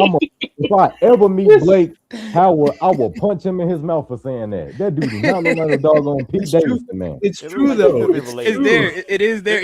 I was like, Pete is in there doing backflips. That's crazy. But like, no, but just like Shauna said, the match was fantastic. I liked it. And as Alex said, power versus experience, and they did a fantastic job. I want to see more of CJ Valor, and he proves, honestly, just by the look, that he could be a single competitor. And they're building him up while he's in a Mog Squad. So I would love to see how he is in the future by himself. Yeah, before we get to coach, I want to add on a little bit to that. Like CJ Valor can be, because CJ Valor and Jakari can switch up to be the heavy. Max can be the voice, and Santi can be the wild card. And again, CJ Valor, Jakari Ball as a tag team, holy crap. Yes. That's what I mean. And Max can just be like the Bobby Heenan, except he just talks about, I mauled you. You don't know what that is? Oh, that's your fault. You're a boomer. Like, I'm 28. No, you're a boomer. Like, okay, so all right, sit down. Coach, your thoughts. Also, shout out to Starboy Hall. He was on TNA tonight. I don't know if you guys care about spoilers, but he fought for the International Championship. I haven't watched it yet, but I know what's happening, so cool for him. And then I'm happy he won. It's all CJ Valor's own fault because he lost, because he didn't have Max Abrams there. And when you don't have that main man energy near you, you're gonna lose. Because the only reason that faction even exists is because Max Abrams, he's the GOAT. He has main man energy. So CJ Valor brought this on himself. I'm not even sad for him. He pushed him away. It's his own fault. You can't do that to the GOAT. So I'm happy he lost, actually. Wow. That is some hating right there. Wow. That's some hate right there. Oh Oh my God. Oh my God. But the Who's security guard judging was funny game back to when it you? came out. All right. TJ Wolfie. Yeah, I enjoyed the match also, and yeah, Starboy still like fantastic in the ring. So he just showing me he doing some things in there too, and Ali, I also love the gear too. I love that look that on the side on his shoulders, right? That was pretty neat what he had on. But I can imagine I can imagine a B. They did a pretty good showcase on this match. Terrell. The match was definitely a B. I do enjoy watching Starboy in the ring. He is one of my favorites right now in the Evolve locker room. Um, Blake Howard, I'm actually pissed with him because why would he compare this man to Pete Davidson? Now I have to live with the fact that people are going to keep saying that this man look like Pete Davidson, and I don't see the comparison. I don't see it, and I love the human anatomy. I love doppelgangers. I am fascinated with seeing people that look alike, facial structures, evolution of man, seeing you one way and you could become a totally different person. But I do not see Starboy looking like no freaking Pete Davidson. I don't see it. So Blake Howard, I there don't know if though. you, Blake Howard, I don't know what you've been smoking on. I don't know if you was drunk at the announce table. But and Peter Rosenberg, shame on you. Shame on you, Peter Rosenberg, for not popping him in his forehead when he said that. But other than that, the match was good. CJ Valor, same thing coach said. Hey, you lost. You lost because you didn't have the shrine out there, man. You didn't have the energy shrine out there. You know what I'm Oh saying? my God. That's like having an urn. You know what I'm saying? You have to have your power source, and you just didn't have it with you. So yeah, that's why you lost. You freaking idiot. You can't tell Max no. No, you tell him, yeah, I need you by my side, bro. I need you there. Because if you're not there, I'm not gonna get this dub. I'm not gonna get it. So I need the main man energy, turn it upside down, and it becomes a W. Fool. Oh my God. Okay. All right. DOD. All right. Yeah, I actually like this match. I give it like a B plus. I thought well, one, I'll talk about the gear, PJ Valor's gear. I thought was pretty awesome, and like you said, imagine once he gets to NXT, the gear is gonna look better. When he gets to the main roster, it's gonna look even better than that. And then if he ever does like a Mania, it's gonna look phenomenal. So that's just to be budget. That's how we do. But I mean, it is. I'm like, look Yeah, at it Tristan is. Angels, his promos on NXT and his promos at Evolve. It's a little different and everything. Yeah. So it's just it's TV budget. It is what it is. But yeah, I thought the match was really good. The pow like Invisible Man was talking about like experience versus power. But I didn't see it at first. But the Denim Dragon, he could have been part of the Mog Squad. Like when you actually look at them and you see him, like at first I didn't see him. Like yeah, he's a little stocky dude or whatever. He looked like could have fit right in. But yeah, him. I was actually shocked that the Mog Squad wasn't there at all. Not even after the match, because I thought, okay, even if Starboy won, which I figured he probably would win, he is still the ID champion. We're not gonna let him just lose and everything. But I thought he was gonna get beat down and maybe Gal shows up, but because Gal needs some allies. But that didn't happen. Starboy beat him clean, and that was that. Yeah, And that's to all I add got. on to that, That's all I guess. Yeah, go ahead. no, I was gonna add on to that. Like, it's Gall wasn't gonna come out because if not, that they would have the security guys would have carried his ass out again. Like that would have been like if the Mall Squad would have ran out to help CJ Valor, security would have kicked him out. If it's Gall would have came out to interrupt CJ Valor, like the security now is like, no, we catch you on site, we take your ass out. That's it. I love that about Evolve. That's it. Even though with security, there's still only two of them at any given time. We haven't Yeah. seen like a third one come out yet. So the number game, they may have to get them all out eventually, but you might be able to get a sneak punch in it with if the Mob Squad would have came in there. Somebody would have got a little. It would have been Max Abrams that would have got the sneak attack on him because he's Yeah. the leader. Maybe. So Maybe. they would have got him first. They would have probably got the other two first and then get Max Abrams out. I would think. Okay. They Yeah. By wouldn't the be way, able to get Max Abrams out. He Yeah, has go too on. much energy. He has too much main man energy. They would just be repelled by the energy. They wouldn't even get close to him. on. Okay, oh my god, this is my panel. This is the panel I have, ladies and gentlemen. I love them. Now, by the way, there's four. There's four security, not two. Remember, like last week, there was a shorter version of Oh the no, guy I that mean, was like at any given time, it seems like only two comes out at any Yeah. given time. That's what I mean. Yeah. like the clone factory in freaking Star Wars. Like no matter what, you're gonna get two guys anyway. Let's combine these two together. We have a backstage segment with Lainey Luck and Wendy Chu. Lainey Luck is telling her that, oh, it's the biggest. Like Lainey tells Wendy it was the biggest match of my career. It was the biggest match of your career. Wendy's like, oh yeah, I was really sad that you kind of felt like Wendy really wasn't sad that she didn't finish the match. She's like, oh, you know, it happens.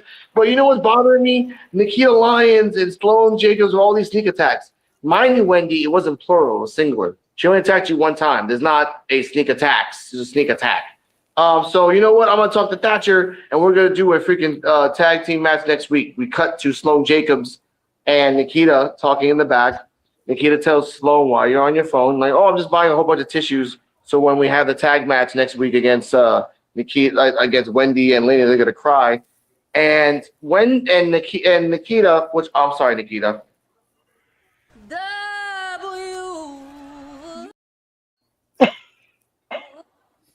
My apologies. I forgot to push that button. She does the boo, and Sloan was off key. And Nikita gave her the quickest side eye I've ever seen in my life. Like, what? Are you Kelly Rowland? I'm Beyonce. Let's give a reference to that.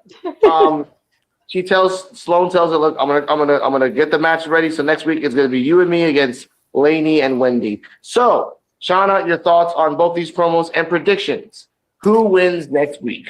I could honestly see, I don't know on the predictions. Like it could go either way. Like if you want to keep the feud going, you have Nikita and Sloan win because they can say, we got you, we're coming after the titles because, you know, Lainey does have the ID title. So you could have it that way.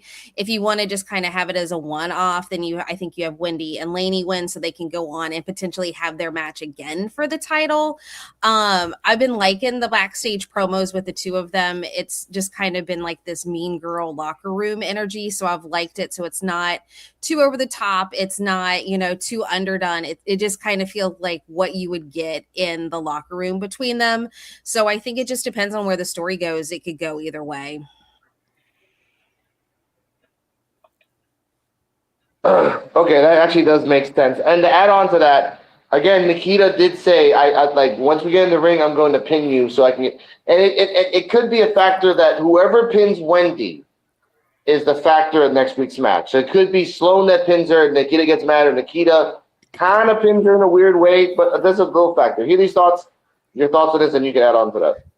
Yeah, I second that, but I also think that they can also go the alternative route and have Sloan actually pin Lainey Luck, and then Nikita could be mad like, you finished the match. I wanted to finish this match pinning Wendy Chu. Why did you do it that way? She's like, isn't the important part for us to win? Why does that matter? And I think that can create some type of rift between the both of them, because with Sloan Jacobs, she seems like she's trying too hard to cozy up to Nikita Lyons, and that part right there is kind of weird to me, like in a sense that she seems like she's doing something wrong. Now, as far as her trying to sing with Nikita Lyons, that was hilarious. I've never seen anyone like Nikita stop a run like that, like ever, like since Ray Lewis was in the NFL. That's the last time I've seen somebody stop a run that fast. And her face was completely hilarious. Now, I'll say this to Nikita Lyons, okay? And this will be the only time I have to say something to her. She said that Lainey Luck is from Yeehaw, Illinois, which is Chicago. Nikita, that's strike one. You got 999,000 strikes left. You keep doing that, we gonna have a problem, okay? But as far as all of that, I love Nikita Lyons. The whole thing was amazing. And as Shanna said, I love their backstage segments. Nikita, it's so amazing to see where she came from and where she is right now, and all the people online that's acknowledging it for the first time. And I'll throw myself in there as well, because you guys know months ago I wasn't a big Nikita Lyons fan, but I don't know how you don't like her at this point in time. She's amazing. Coach. Since he brought up Chicago for no particular reason, I'm glad the Chicago Bulls are a very bad basketball team for no reason. I don't have any beef or anything for saying. You hear that, Terrell? You hear Yep. Anyway, yeah, I don't think Wendy Chu and Lainey Luck are gonna win, because I don't think they're gonna work well as a tag team. I think what both of them are gonna probably try and not outwork the other one, but they're gonna both have like an ego clash, and that's what's gonna cause them to lose. Because I don't think Laney Luck and Wendy Chu really get along. Because like obviously it's the whole championship situation. They're really just being teamed up because of the situation. So I think that's probably gonna harm them versus Nikita Lyons and Sloane Jacobs, who, well, they're not a very like long existing team. They still have some form of chemistry together. So that's how I think it's gonna turn out. I don't know who's gonna get pinned, but I just don't see Wendy Chu or Laney Luck winning. Did y'all see what Wendy Chu commented on that video for Nikita and Sloane Jacobs? She said y'all don't even like each other in the comments. Ooh. That was funny. Could be. Could be. CJ will be. Yeah, I'm thinking they might give it to Wendy Chu and Lane. I think because yeah, it seems Sloan and Nikita like they kind of just patched up together just because of the situation of the feud is going. But yeah, it seems like they're gonna have some miscommunication somewhere here and there and just break off, and then Nikita gonna do her own thing going at the Wendy Chu for the belt. So yeah, I think Wendy Chu and Lady gonna get a win. Terrell? I'm pinning up there at 8 at here these thoughts. He look like he pulling out some documents, like he's gonna. I was looking at it too. Nah, this is stuff I should have shredded up. That's all. It's just No, sitting but yeah, man, I thought the promos was great. I thought Wendy Chu's and Laney Lux, I thought theirs was a little like a little funny. But of course, Nikita and dang, I forgot her name that fast. Oh Lord, Sloane Jacobs. Sloane, yeah, Sloane. Yep. I knew that theirs was gonna be hilarious, and it was the fact of like they're on screen. They tried to act like because we know Sloane is only out to get what she can get, and she's gonna strike on the closest person that she's around when it's time to only benefit her. So, like Xristo said, there could be something there where she literally manipulates. She gonna manipulate Nikita, or she gonna try to, and Nikita is just gonna have to like put her in her place. Maybe I don't know, but as far as with that, I have to say I would like to see, I would like to see, Wendy and Laney Luck win only because they're champion. They got the belts, but I really think Laney Luck is going to end up getting pinned, and it could like Xristo said, it could lead into them, bickering at each other because somebody wanted to get the pin, and it's going to be almost like the same thing with Mason Rook and Cam Hendricks. Which if anybody didn't see that match, brilliant match by the way, and the promo after that match was crazy because it's like Cam Hendricks just did not care, and I could literally see Nikita Lyons being the one in the dynamic that just do not care. Like, I got the pin, I got the pin. That's all that matters. We still won, I don't know. And I mean, you could also see Nikita coming back too if like Sloane gets it because she's like Yeah. her little pawn, and then all of a sudden, like, hey, I'm the master here. You're my little, side whatever, and now you've stolen Yeah. the spotlight from me. So I think that would be a good dynamic too. Oh yeah. That would be dynamic. EOD. All right. Well, one, since you talked about Chicago Bulls, New York stand up because I'm watching Knicks game right now. But anyway, I really did like the segment and everything. I thought Wendy Chu was giving Laney Luck a little side eye when I first saw it. I was like, but then I just think, well, I guess that's just how Wendy Chu looks. Because I was like, she was like talking and like hyping her up, and Wendy was kind of there, and it almost looked like, why are you talking to me for it type of situation? But maybe not. Maybe I was being a little bit too much into it. But interesting challenge. We all knew this was how it was going to play out. They're going to have a tag team match. But when Nikita and Sloane got together, she tried to harmonize with it. That was funny. That I don't know why, just the look on Nikita's face. She didn't say anything, but the look that she gave her was like rude or whatever. It was like, I thought that was good. And I do think my prediction for the match, it could go either way, but I think what's going to end up happening, I think Nikita is probably going to end up pinning Laney Luck. I know it probably makes more sense for Sloan to do it and everything, but just so Nikita could say that she got that win, kind of like y'all just talk about Cam Hendricks. Technically, Cam's not wrong. He beat 2 champions on NXT this past week because it's a tag match. If you win against one, you won against both. So yes, he could technically brag, and that's why Mason Holiday has her win. To Coach's point, because they won that tag team match. But because he says it's 0.5. If you go off Coach's point, you're going insane here, dude. But anyway, I just think it's gonna be a good match. Like I said, to me, I think Nikita might win just so she could brag about, okay, she beat Wendy's team.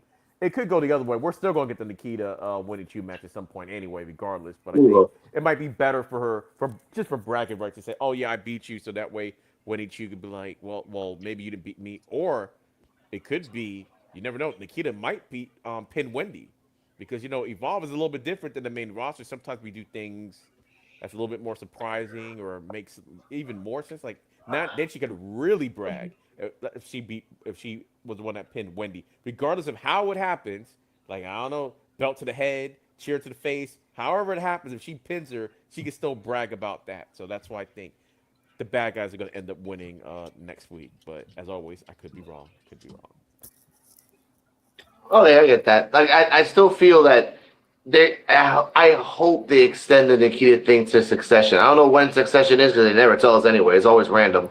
But if they can extend this to the next Succession, then it should be Nikita, Wendy. And like I said, Nikita wins. And also with the Chantel Monroe thing, it would work that then Chantel fights Wendy in that last woman standing match, beats her to prove that she's ready to fight Nikita. And then you just take it off Nikita. Because again, if she's going to be in LFG Season 4, that means she's going to be here for a very long time. So just send her back up to NXT for a while and let her have some fun.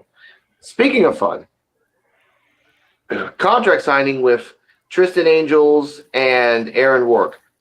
It proves that the graphics for NXT for Tristan Angels and the graphics for Evolve Tristan Angels are totally different because you still have the sheep in the background here in Evolve. He comes out in a see-through white shirt. I saw his nipples. My girlfriend saw her nipples too and did this. Go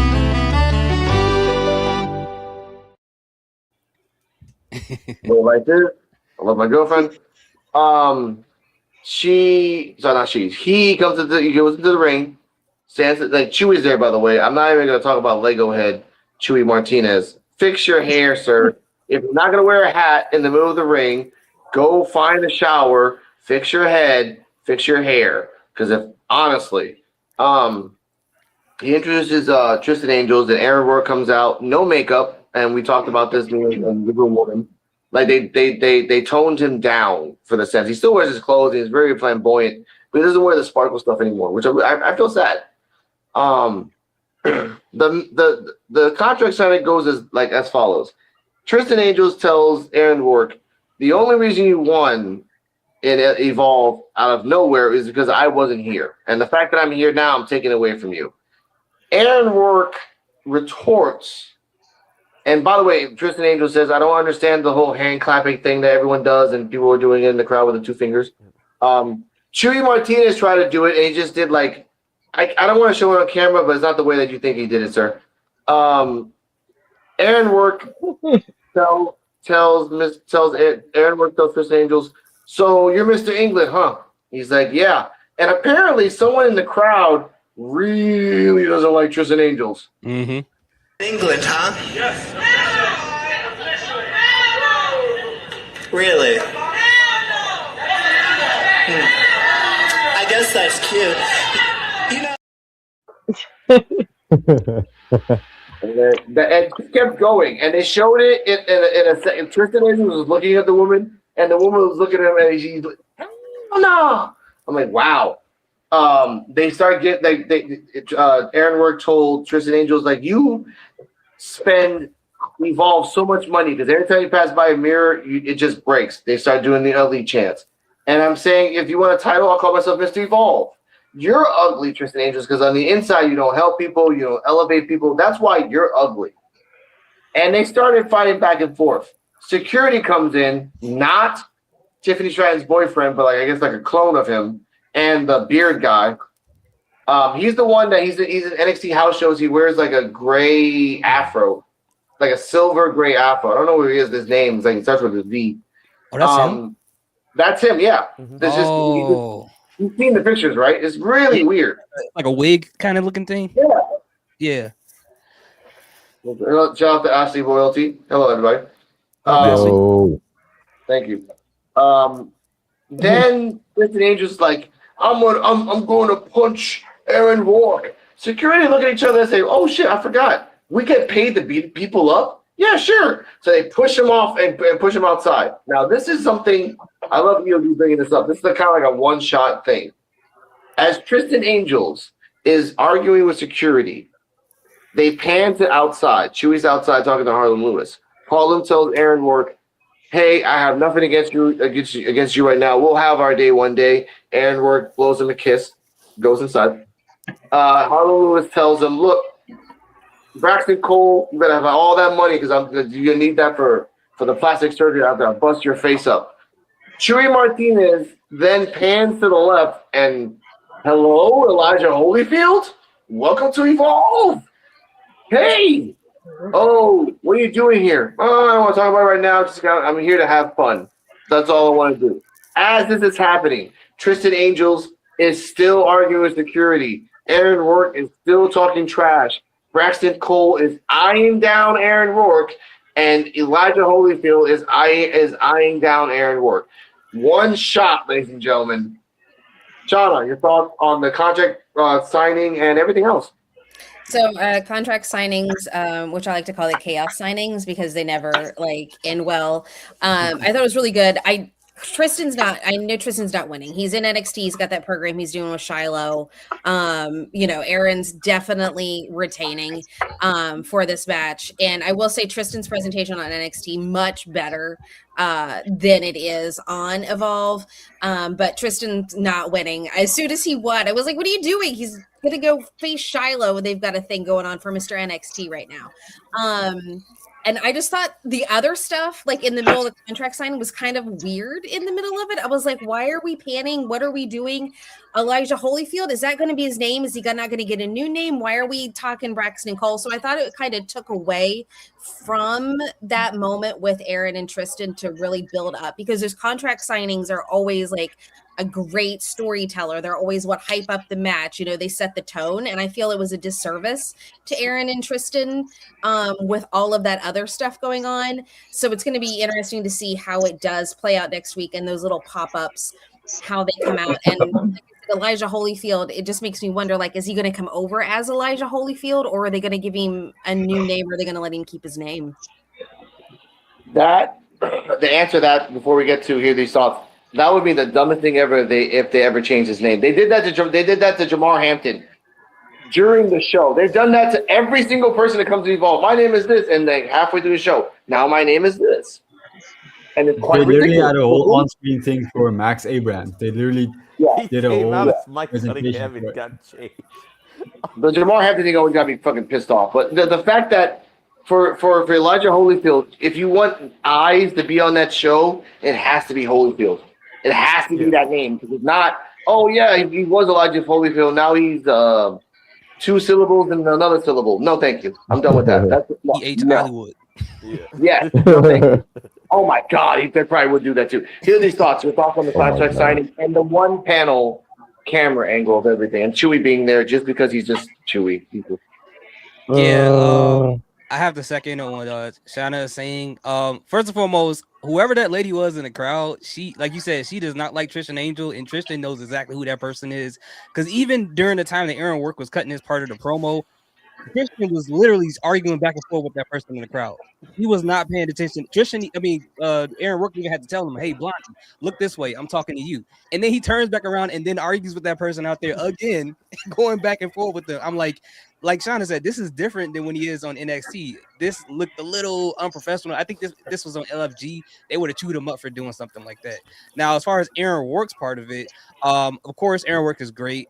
It kind of felt like it wasn't. I don't want to say it was bad, but he kind of like he took his foot off the gas when it came to Trish Angels because we seen him go way harder on people on promos. The best that he came up with is that you're ugly on the inside, which I get. I mean, Trish Angles' whole gimmick is that he's this pretty guy from overseas, but we've seen him go harder than saying walking past a mirror and is breaking and you're costing money for Evolve.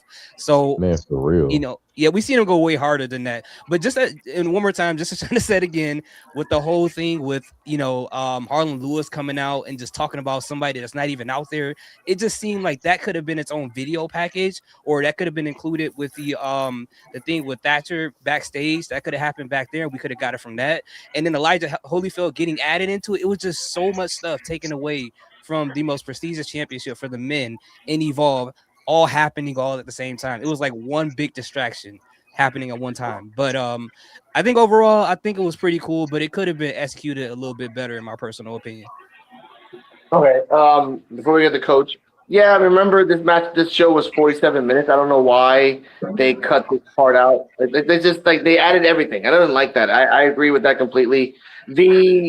I really wish the camera guy would have went to that fan and just showed it back and forth. Like if you want to be interactive, show the fact that this one woman really doesn't like Twisted Angel and she's like a good heel. And I agree with Chana. The NXT promo is way better than the Evolve promo, but the Evolve promo is more interactive than NXT. Like all those guys are kind of weirdos in NXT sometimes, but in Evolve, everyone knows who we wanted. Like cheers. But Coach, your thoughts? First off with Elijah Holyfield, I'm surprised he's coming to Evolve with like everybody going to NXT. I said this on my video too. Like back on LFG season 2, I thought he was going to win if it wasn't for his injury. I thought he was like had it on lock. So I'm surprised they're like sending him to Evolve. I'm happy about it because I really like him. And then I'm gonna be a bit of a contrarian to the past two people. I actually liked how chaotic it was. Like I like it when wrestling is like chaotic and everything feels unprofessional, but like it's obviously booked that way. So I like the interaction with the fan, with all the Elijah Holyfield and Harlem Lewis at the ringside. I really enjoyed it. That's like the type of stuff I personally like. So I understand why you guys didn't, but like for me, I like it when it like feels chaotic, when it feels messy, and that's just my type of stuff. So yeah, I liked it. And then yeah, the contract signing was pretty good.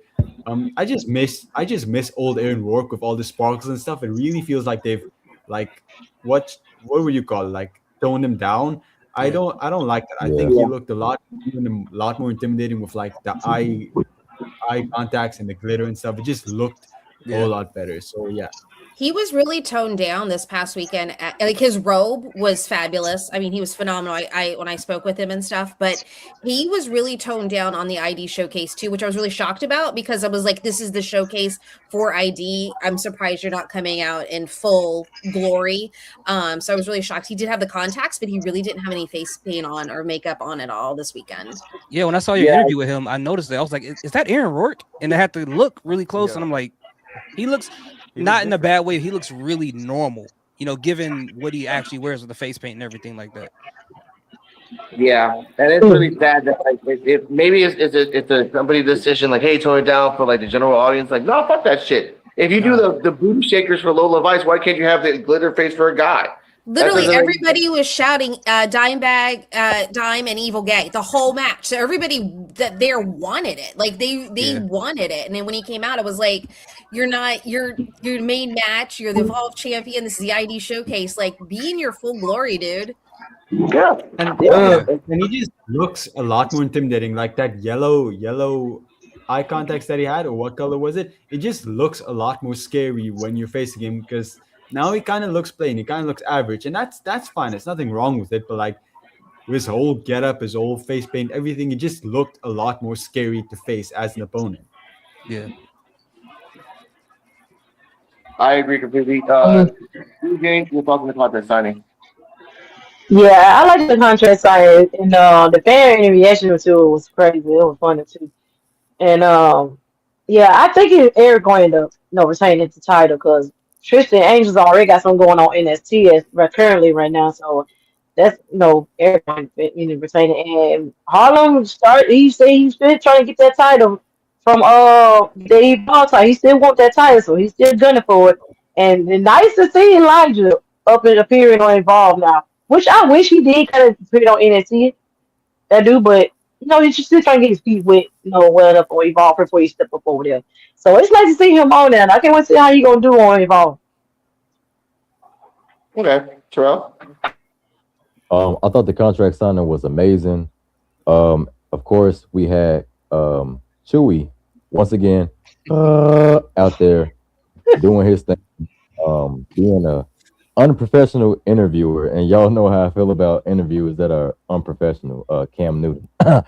Anyway, um, I don't get it, man. I just don't get it. And then he's sitting up here trying to imitate Aaron Rourke, doing the whole clock it thing, looking like a lame. Like, bro, you so impressionable. Like, what is wrong with you, Chewy? You so. It's just like, bro, that's like me cutting a promo and I do like, yeah, you better recognize who you're talking to, and he just be like, yeah, you better recognize, and I'd be like, man, you do an interviewer, shut up.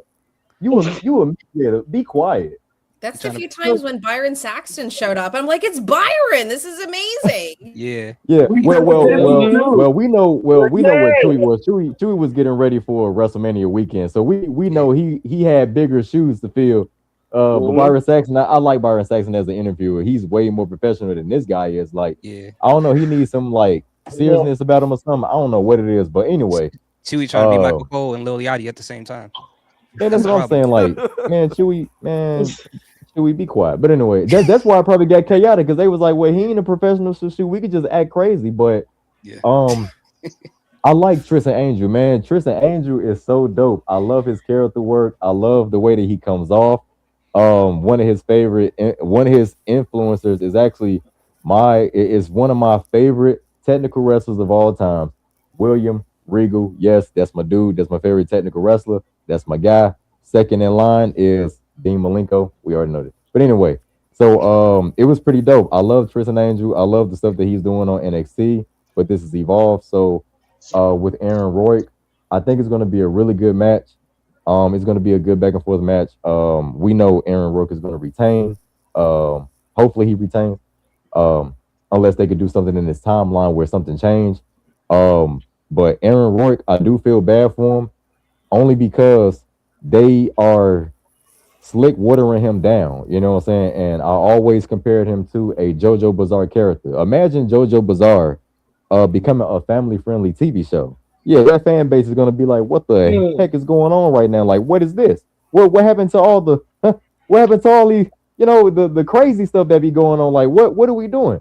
They don't let him wear the makeup. You know what I'm saying? It's like they trying to take the aspect of his essence away from him, and it's like, at first y'all let this man tell the story about his upbringing, and then y'all let him embrace himself on television, and then he became the champion. You started losing viewership, and all of a sudden you want to change him. No, because the day ones are still the day ones.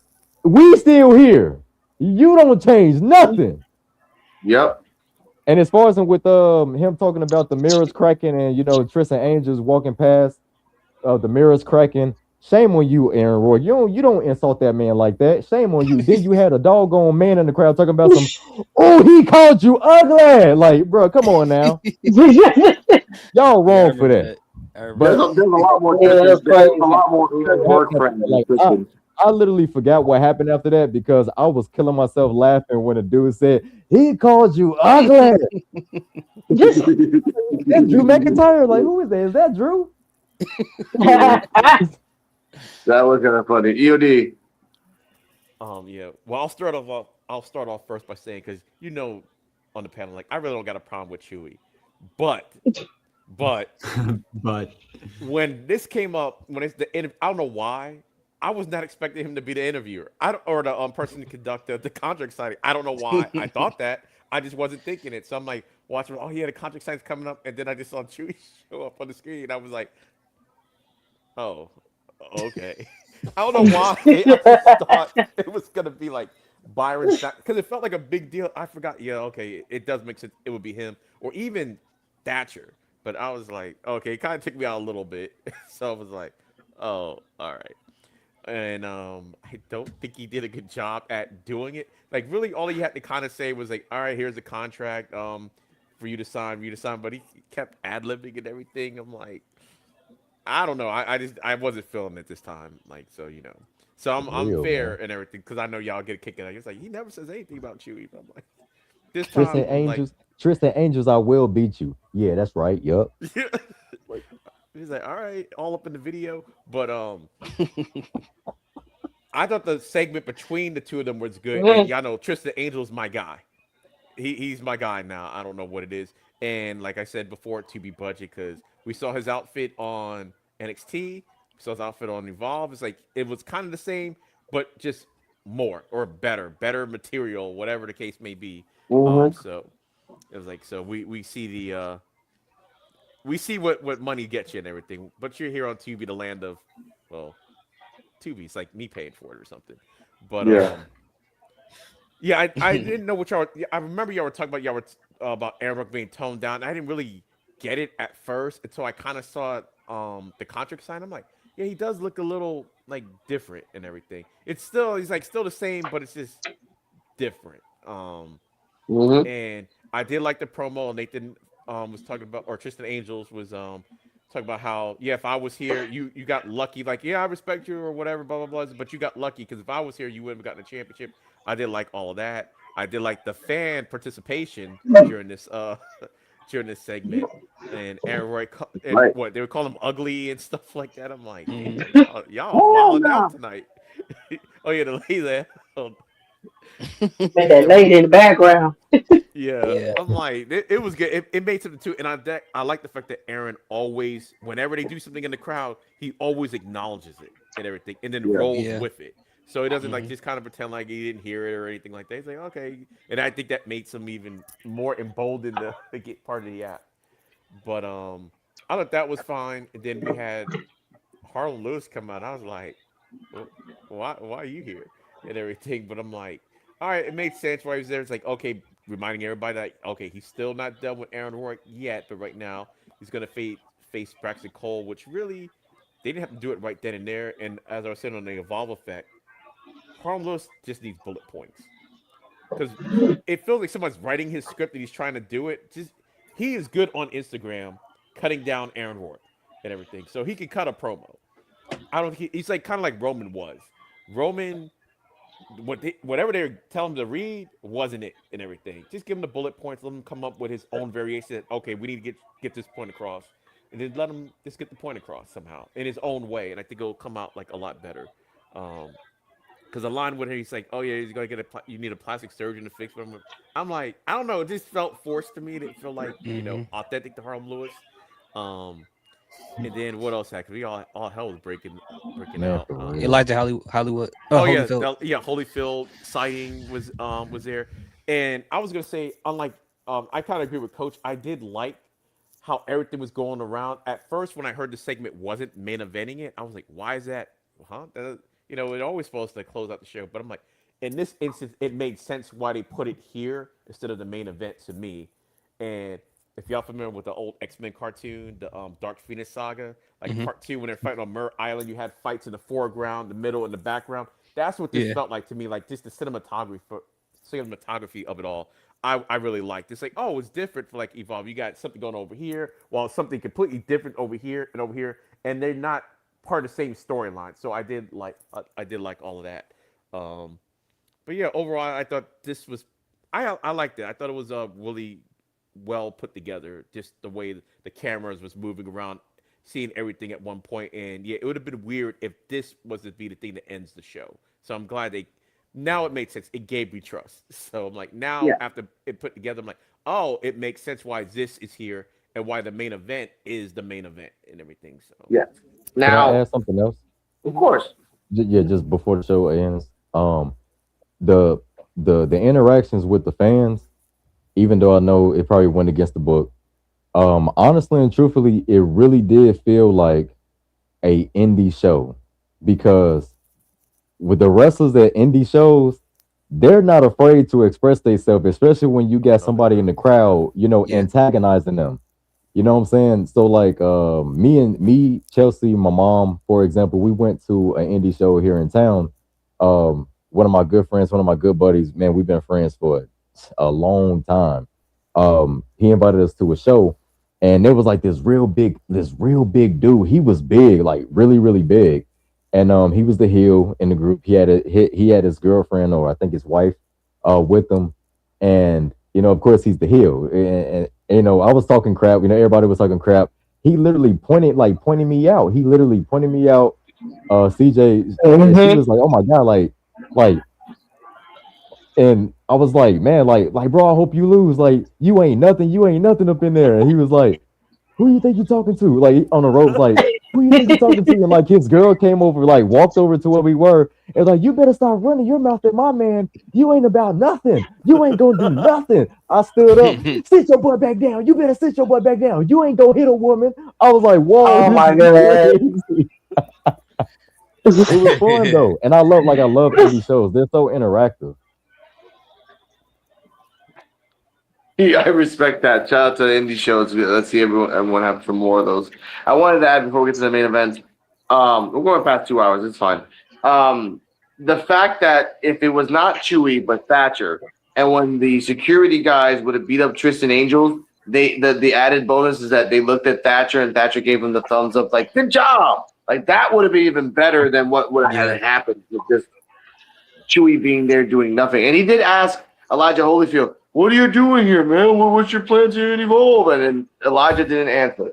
So let's remember that. Ladies and gentlemen, shout out to the main event, because it's time for the main event. The story has been closed. Mr. Tate Wilder has finally finished his story. I'm really glad about that for him.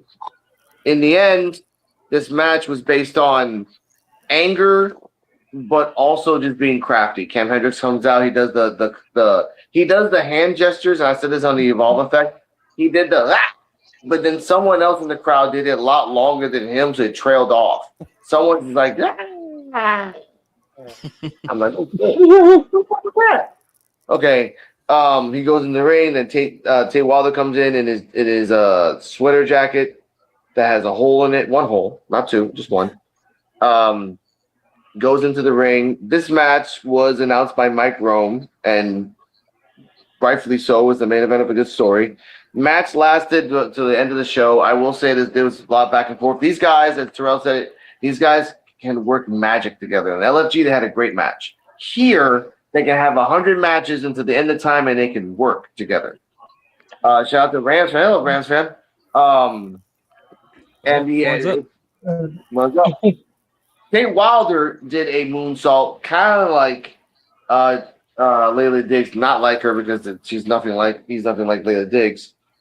In the end, when Harley Riggins came out to distract, and I was saying this to EOD, Harley Riggins coming out like the white Rastafarian guy from I Know What You Did Last Summer Part 2, because he had the braids. You saw the braids too, right? He had the braids on his head. I'm like, oh, you just like that guy. Okay. Jack Black. Part 2. Yeah, that was Jack Black. That was the guy in Part 2. Oh man, Yep, that was Jack Black. From Jackal to this, he always gets sort of a stick.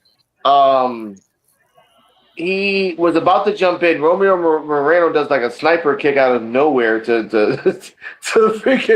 Riggins is doing the Yamcha pose on the floor, and Cam gets distracted. Harley Riggins, Cam gets distracted. Tate Wilder does a special for the 1, 2, 3, and Tate Wilder, after having so many losses in Evolve, ladies and gentlemen, so many losses, he finally finished the story. He beat Harley. He beat Cam, minus Luke and Crucifino doesn't exist anymore. And he won. At the end, post-match, Thatcher is talking to Elijah Holyfield out loud in public. Here comes Chewy again. Hey, Thatcher, hey, buddy. What's going on there? What are you guys talking about? Like, what do you want to tell me? Like, what's Elijah Holyfield doing here? And Thatcher trying with his eyes reminding him, Mira, hey, Chewy, I'm your boss. I'm not your friend. I'll talk about this next week. And I did like that for the first time ever, to be continued with Chewy. So, shout out your thoughts on the match, post-match, the fact that Chewy, being the worst journalist ever, being proven twice, and the fact that they actually put words on the screen. Finally, no fade to black like The Sopranos. I will say that the to be continued like made me crack up. I absolutely love that. I was glad for Tate to finally get his win with his like version of the Twisted Bliss. So I was happy about that. Because I think he needed it, with all the storylines. So it's always great when the one that you're like, are they not? And him to finally get that. And I do like the whole Elijah Holyfield thing. Once again, I feel like putting the focus on him, it took away from Tate having that moment of finally getting the win in the end and not letting him like see a celebration and cutting to that. So I was just kind of like, can we let him have his moment? So it's going to be interesting to see, what happens now with the story with those guys, with, the call ups to NXT and stuff to see how that goes. So, but I thought it was a great match. And it was like, when you knew it's someone's at the end, they're going to win. And so sometimes you're like, but then you're like even more pumped for it. So I think that, made it even special. But like I said, I wanted him to have his moment, and the to be continued is great. It was cute seeing stuff, but I just wanted to let it stay on Tate for just a little bit and maybe tease something in like a promo or something else instead of going back to Elijah again. I just feel like him being there, great and all, but I think it would just took away from the other superstars.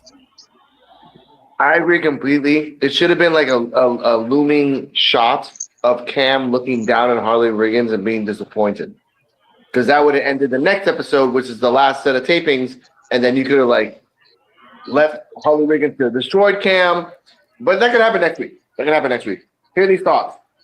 Yeah, to be continued when you stand. That actually exactly like you just wrote it right now. To be continued. It's fucking weird, but you love it.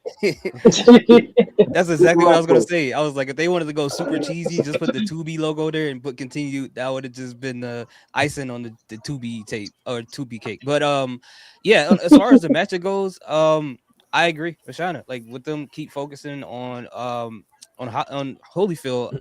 I don't know what happened. I don't know if it's because they're capitalizing off of the combat sports stuff that's going on now, and they're like, we need to put the name Hollywood out there to bring views back to Evolve. But they seem to be heavily focused on him, and I don't dislike him, and I don't dislike the idea of them giving him some focus. But those two moments tonight that he kind of took away from important moments that happened on the show, from a contract signing for the most prestigious titles for men to a moment that Tate Wilder has been getting beat up every week to wait to finally get the victory that he deserved. And I'm happy that it went this far. I'm happy about the match. Between him and Cam Hendricks, they did a fantastic job in the ring. It was amazing. And I was happy. I was happy that he finally got his win after getting beat up on his bike, after getting flipped upside down backstage, after all these different things that happened to him. He finally got the win. And part of me, when I saw Ramiro come in and do that kick on Harlem, I couldn't help but think that would have been Cristofino doing that kick if he was still around and Evolve, as opposed to Romano. But overall, I thought it was a fantastic match. I really did love it. It deserved to be the main event of the show tonight, or last night. Agreed, Coach. It is unfortunately a very sad day for the Coach FCHW channel, because we will no longer be seeing Tate Wilder get beat up weekly. It was a good time. It was really fun, but no longer. Now Tate Wilder will be safe when he goes to his bike after this, unfortunately. So yeah, I think the match was good. I liked it. I don't really hate Tate Wilder. I just would have preferred Cam Hendricks to win, because I like the running gags, and I just wish he got beat up one last time. Because I really enjoyed when he got beat up by Keanu Corp. I don't know, it just brought me so much joy on NXT. I just wish the week could have gone on being just as good. But yeah, actually the match was great. It was a great match. I loved the spot out of the VIP section where he like jumped out of it. It looked kind of clunky at first, but I liked it. Yeah, I agree with the Elijah Holyfield thing. I think it kind of took away from Tate's victory. Like, I don't mind the idea of like the show ending on him and like looking menacing or something, but I don't think they executed it right. But I'm still, regardless of how it turned out, I'm still excited to see what's up with him next week. I guess that's one victory out of it. What do you think about the barricade cam? What do you mean? What's your thoughts on that? Remember they had a camera on the barricade when Tate and Cam Hendricks was fighting? They don't have that anymore. Oh yeah, they don't have that anymore. Nice. I don't miss it. It sucks. CJ, your thoughts? Yeah, I enjoyed the match. This was a good match between the two, and I'm kind of glad they actually ended this feud now with we'll take on topic because we can jump by these two for the longest now. So it's good that they ended this match. But yeah, they did should have that part with Elijah coming up, talking to Thatcher. No, he could have had that little separate from that because really didn't show much of Tate when he won. It just showed like a little quick like clip of him afterwards. Like didn't show him celebrate his win at like before the show go off. But that to be continued thing was clever for them to put that up there. That's kind of clever for them. But yeah, they were pretty good match. I give it a B plus. All right, Terrell. Yeah, y'all know how I feel about Tate Wilder and Cam Hendricks, man. Cam Hendricks, that's my guy, that's my dude. You know, the antics of him and Harley Riggins going after Tate Wilder and antagonizing him, treating him like crap, but he prevailed, you know what I'm saying? And before he is full time on NXT, he got his win. So congratulations to Tate Wilder. You feel me? Hold up. Yeah, I'm happy for Tate Wilder, man. It's pretty dope to see that he got his victory over Cam Hendricks. Still, Cam Hendricks got some really good heel work. I love his finisher and all that. And I like Tate Wilder's moveset. I just feel like WWE is kind of holding him back, you know, just for I guess safety reasons because when he was on when on Evolve, he is wrestling a little bit different. He's wrestling a little bit different than he was on NXT. On Evolve, it seemed like he had more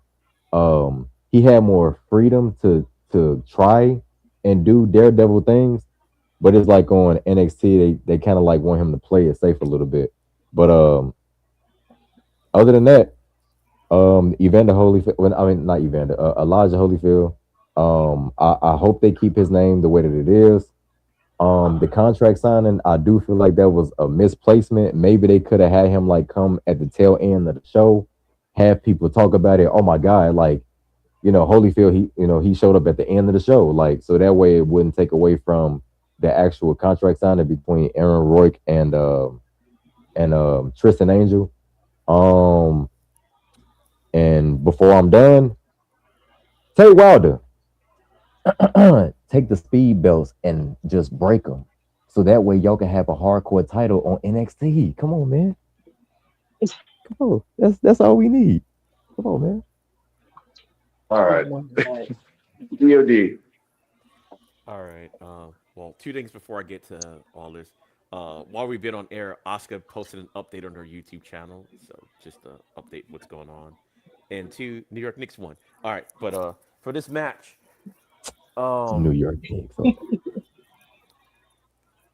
stand up, man. New York Knicks, stand up. It's not my fault that there's only 4 teams left in the playoffs. Like all together, New York is one of them. But anyway, I thought this was a good match. And what I was saying earlier about how Terry Taylor made Tate Wilder and Tro London watch that match, the Hogan Rock match.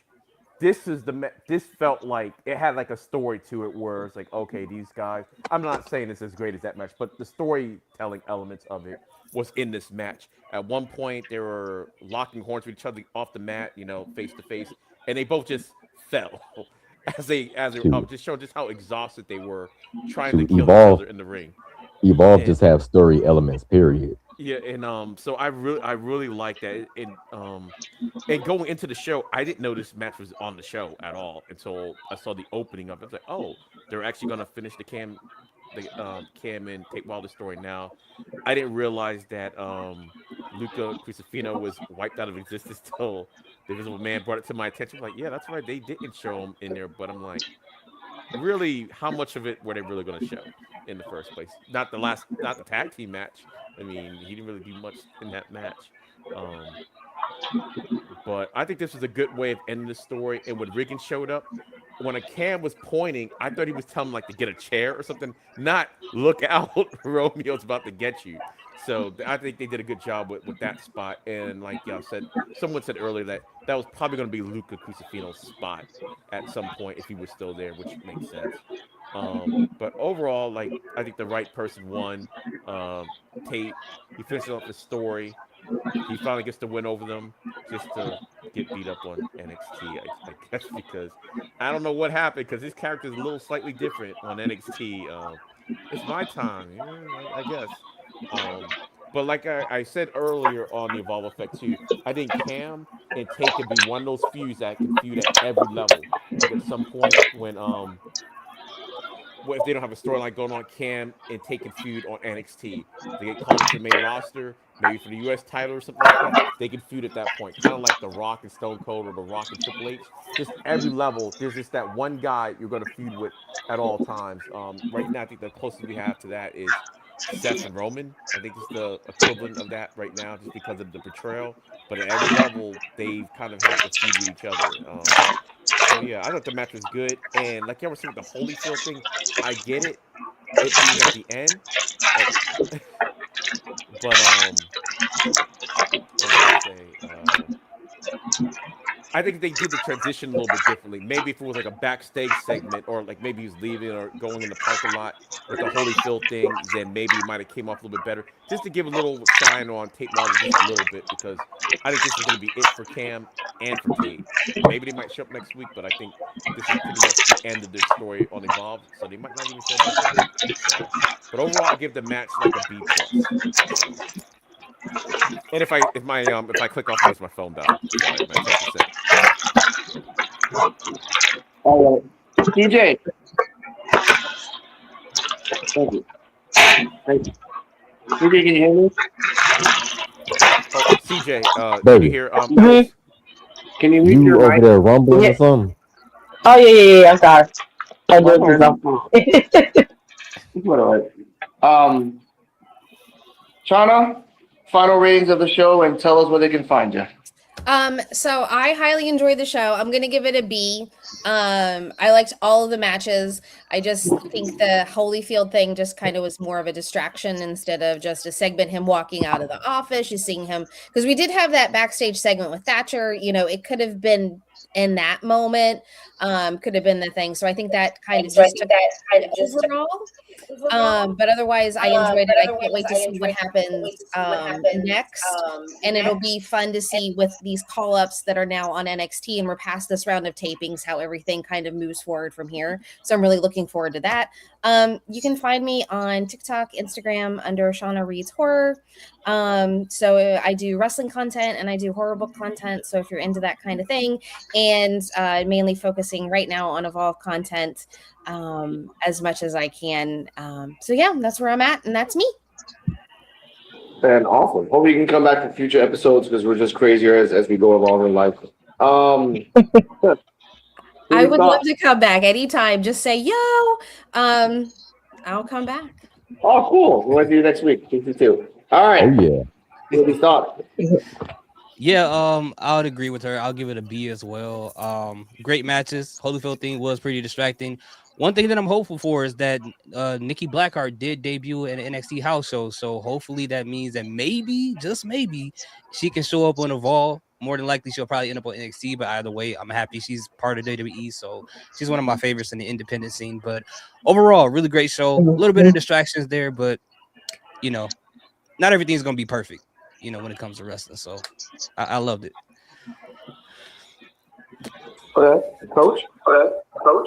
I'm actually gonna give it an A because I thoroughly enjoyed everything that happened. It's obviously a very subjective opinion, but I enjoyed everything. I enjoyed the action. I enjoyed all the chaos and randomness that happened. So for me personally, I'm just gonna give it an A because like I sat down and I enjoyed it. And once again, I always have to credit this. The fact that Evolve is always under an hour long and they pack so much entertaining stuff in it. It's just so good. It's like, I don't know what it is, but they managed to make everything so entertaining in so little time. It's perfect. Yeah, I give it a B as well. And I really enjoyed this episode. And this new thing they. Ooh, I'm echoing. Uh-oh. Did we We lose somebody? lost him. Did we lose somebody? Yeah, we lost Alex. Oh. Chewy got him.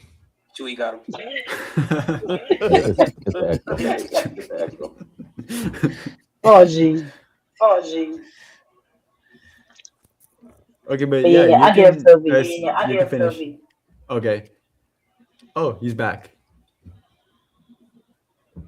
Sort of. Coach, I think it's your echo. it's your echo. Oh, it's mine. Oh, I didn't realize. I'll even jump back in. Sorry, I didn't No, realize I have an echo. Just mute your mic real quick. Just mute your mic real quick. Okay. Oh, there we Yep, there you Okay. go. That works. Oh, yeah.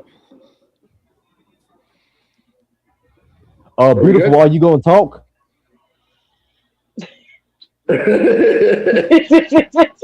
Or you just gonna sit there and look pretty? Got me thinking Oh, right yeah. now. Oh my god. Baby, you gotta say your outro I in the know, reading. I did. Oh, I thought you talking. I thought you were talking to Alex. But yeah, I'm just doing something here. But yeah, my Linktree is Linktree says CJ115. Y'all can look at my stuff and subscribe on YouTube, Twitter, Facebook, Instagram. All my links through there, and you can check me out on through there. Can't nobody convince me that Terrell do not love CJ Wolfie, bro. Can't nobody convince me otherwise. All right, I hear Yeah, everybody man. else now. Okay. All right. Yeah. It's documented. Yeah. Terrell. Hopefully, Coach come back in. But yes, man, my name is For Real Terrell. You can find me at Linktree/For Real Terrell. Those are my links there. I got YouTube's For Real Terrell music. Don't go and check out that music. I gotta revamp it. Don't go and look at it. We checking it out tonight. Also got playing games for real. Playing games for real because I have been playing games for real. And before I put gaming content on that channel, I was playing games for real. I had to get myself right. And I also have Terrell's Reacting for Real. I posted new shorts on there. I got one of Ludwig Kaiser. I did a little skit Oh on my there. god. So yeah, Oh, man. no. Make sure y'all go check that out. Make sure y'all go check that skit out. I'm also gonna check out Shauna Reed's horror as well because not only do I like wrestling content, I also like reading books. Reading is fundamental, y'all. Brain health, okay? Brain strength, muscle strength, okay? Be ready so you don't have to get ready. And I will say For Real Terrell, For Real Love 15 on YouTube. Me and my wife, we have content together. And thank you, Hear These Thoughts, for saying that no one cannot convince you, or no one can convince you that I don't love my wife because people that say that if I screw up, you don't know who I am. And when it comes to my lady, I don't play them type of games. There you go. No, that's real. The heck is wrong with y'all? As a matter of fact, even though we're not together right now, I still feel like the walls are closing in. Oh. Oh my god. How do you deal with that every day, CJ? That's the Oh no. Way too much. Oh man. Oh my god. Oh my god. So where they can find you? Who now? What happened? Yeah. Oh. You're good. Okay, I guess it's my turn. All right. You can find me at Linktree/NAdays33. Have all my socials on there, my YouTube channel, EOD33 Wrestling Hub, where I do my live streams Monday, Tuesday, Wednesdays, 8 p.m. with the watch alongs for Raw, NXT, and Evolve. And I have some other channels too. You have to talk about like horror. Let's see, my Nerd Nexus review channel is also on there. We're doing Nightmare on Elm Street, Freddy's Nightmares, Fridays at 10 p.m. again. We just started back that up last week, so yeah, I'm kind of busy and stuff. And I was late today because I was doing the Savannah Banana game. You were there? No, What? I was doing the game. I'm Creative Sports Network, so I was able to actually show the game, like stream the game. Oh, that's dope. That's why I was a little late because the game ended like a little bit after 9 o'clock. So Oh, I Yeah, like they Savannah so Banana. I love it. They so entertaining. yeah, And that's on EOD33 Sports because I was too lazy to come up with something else. So I was like, so that's that YouTube channel. But anyway, yeah, that's it. That's it for me. So. That is so awesome. Like I love the Korean, like I even like the Korean baseball scene because when I was stationed in Korea, we went to one of the baseball games. Actually, we went to 2 baseball games just because the first time was so fun. It's literally like pre-gaming before you go to the club, and every baseball player on each opposing team, whether they from out of the country or anything, they literally let every single player comes in as if they're wrestling superstars. Like they have a theme song. It's crazy, man. I'm like, yo, they real deal go all out. I love it. Yeah, one of the Savannah Bananas guys is going to be on Dancing. Jackson is actually going to be on Dancing with the Stars next season, which I thought was kind of. Is that the one from Phantom of the Opera? Is it him? I don't know. He's the blonde that literally, like, the day Taylor Swift's album came out, he had the whole entire choreographed walk up for the Bananas. Like, he's so good. He's so good. And he's actually going to be on Dancing with the Stars next season. So I was like, from them going from like the whole entire like thing behind the Bananas going from what they were to what they are. I was like, it's phenomenal that he's getting to do that. Oh, that's great for him. Wow. And with that, we'll say goodnight, everybody. We'll see you on Saturday. We got to talk about Gremlin's House Wrestling Part 2, and that's a lot of things to worry about there. Oh, they got a lot going on right now. Oh, yes, they do. Got a lot going on right now. We got the exclusive screenshots. Better than Fightful, ladies and gentlemen. Stay healthy. Stay happy. We'll see you next week with episode 52. And that's right. It takes 2 to tango. But free some to be some. Oh yeah! Hit the music, dummies! Yo. Let's go. Look at slime season, man, you're the thick edition. We'll jack her together, stays in mint condition. You boys claim the fame, but you never went viral. We didn't expect it of you 40 milers. Yeah, out of shape, out of breath, out of your mind. While we the stars leaving you dummies behind. We got your bail, you're ready to fail. We got the power of friendship, and we're gonna send you out by a box. I'm like, man. Cause nobody's better than Jacker together. Nobody's better than Jacker together. May 30th.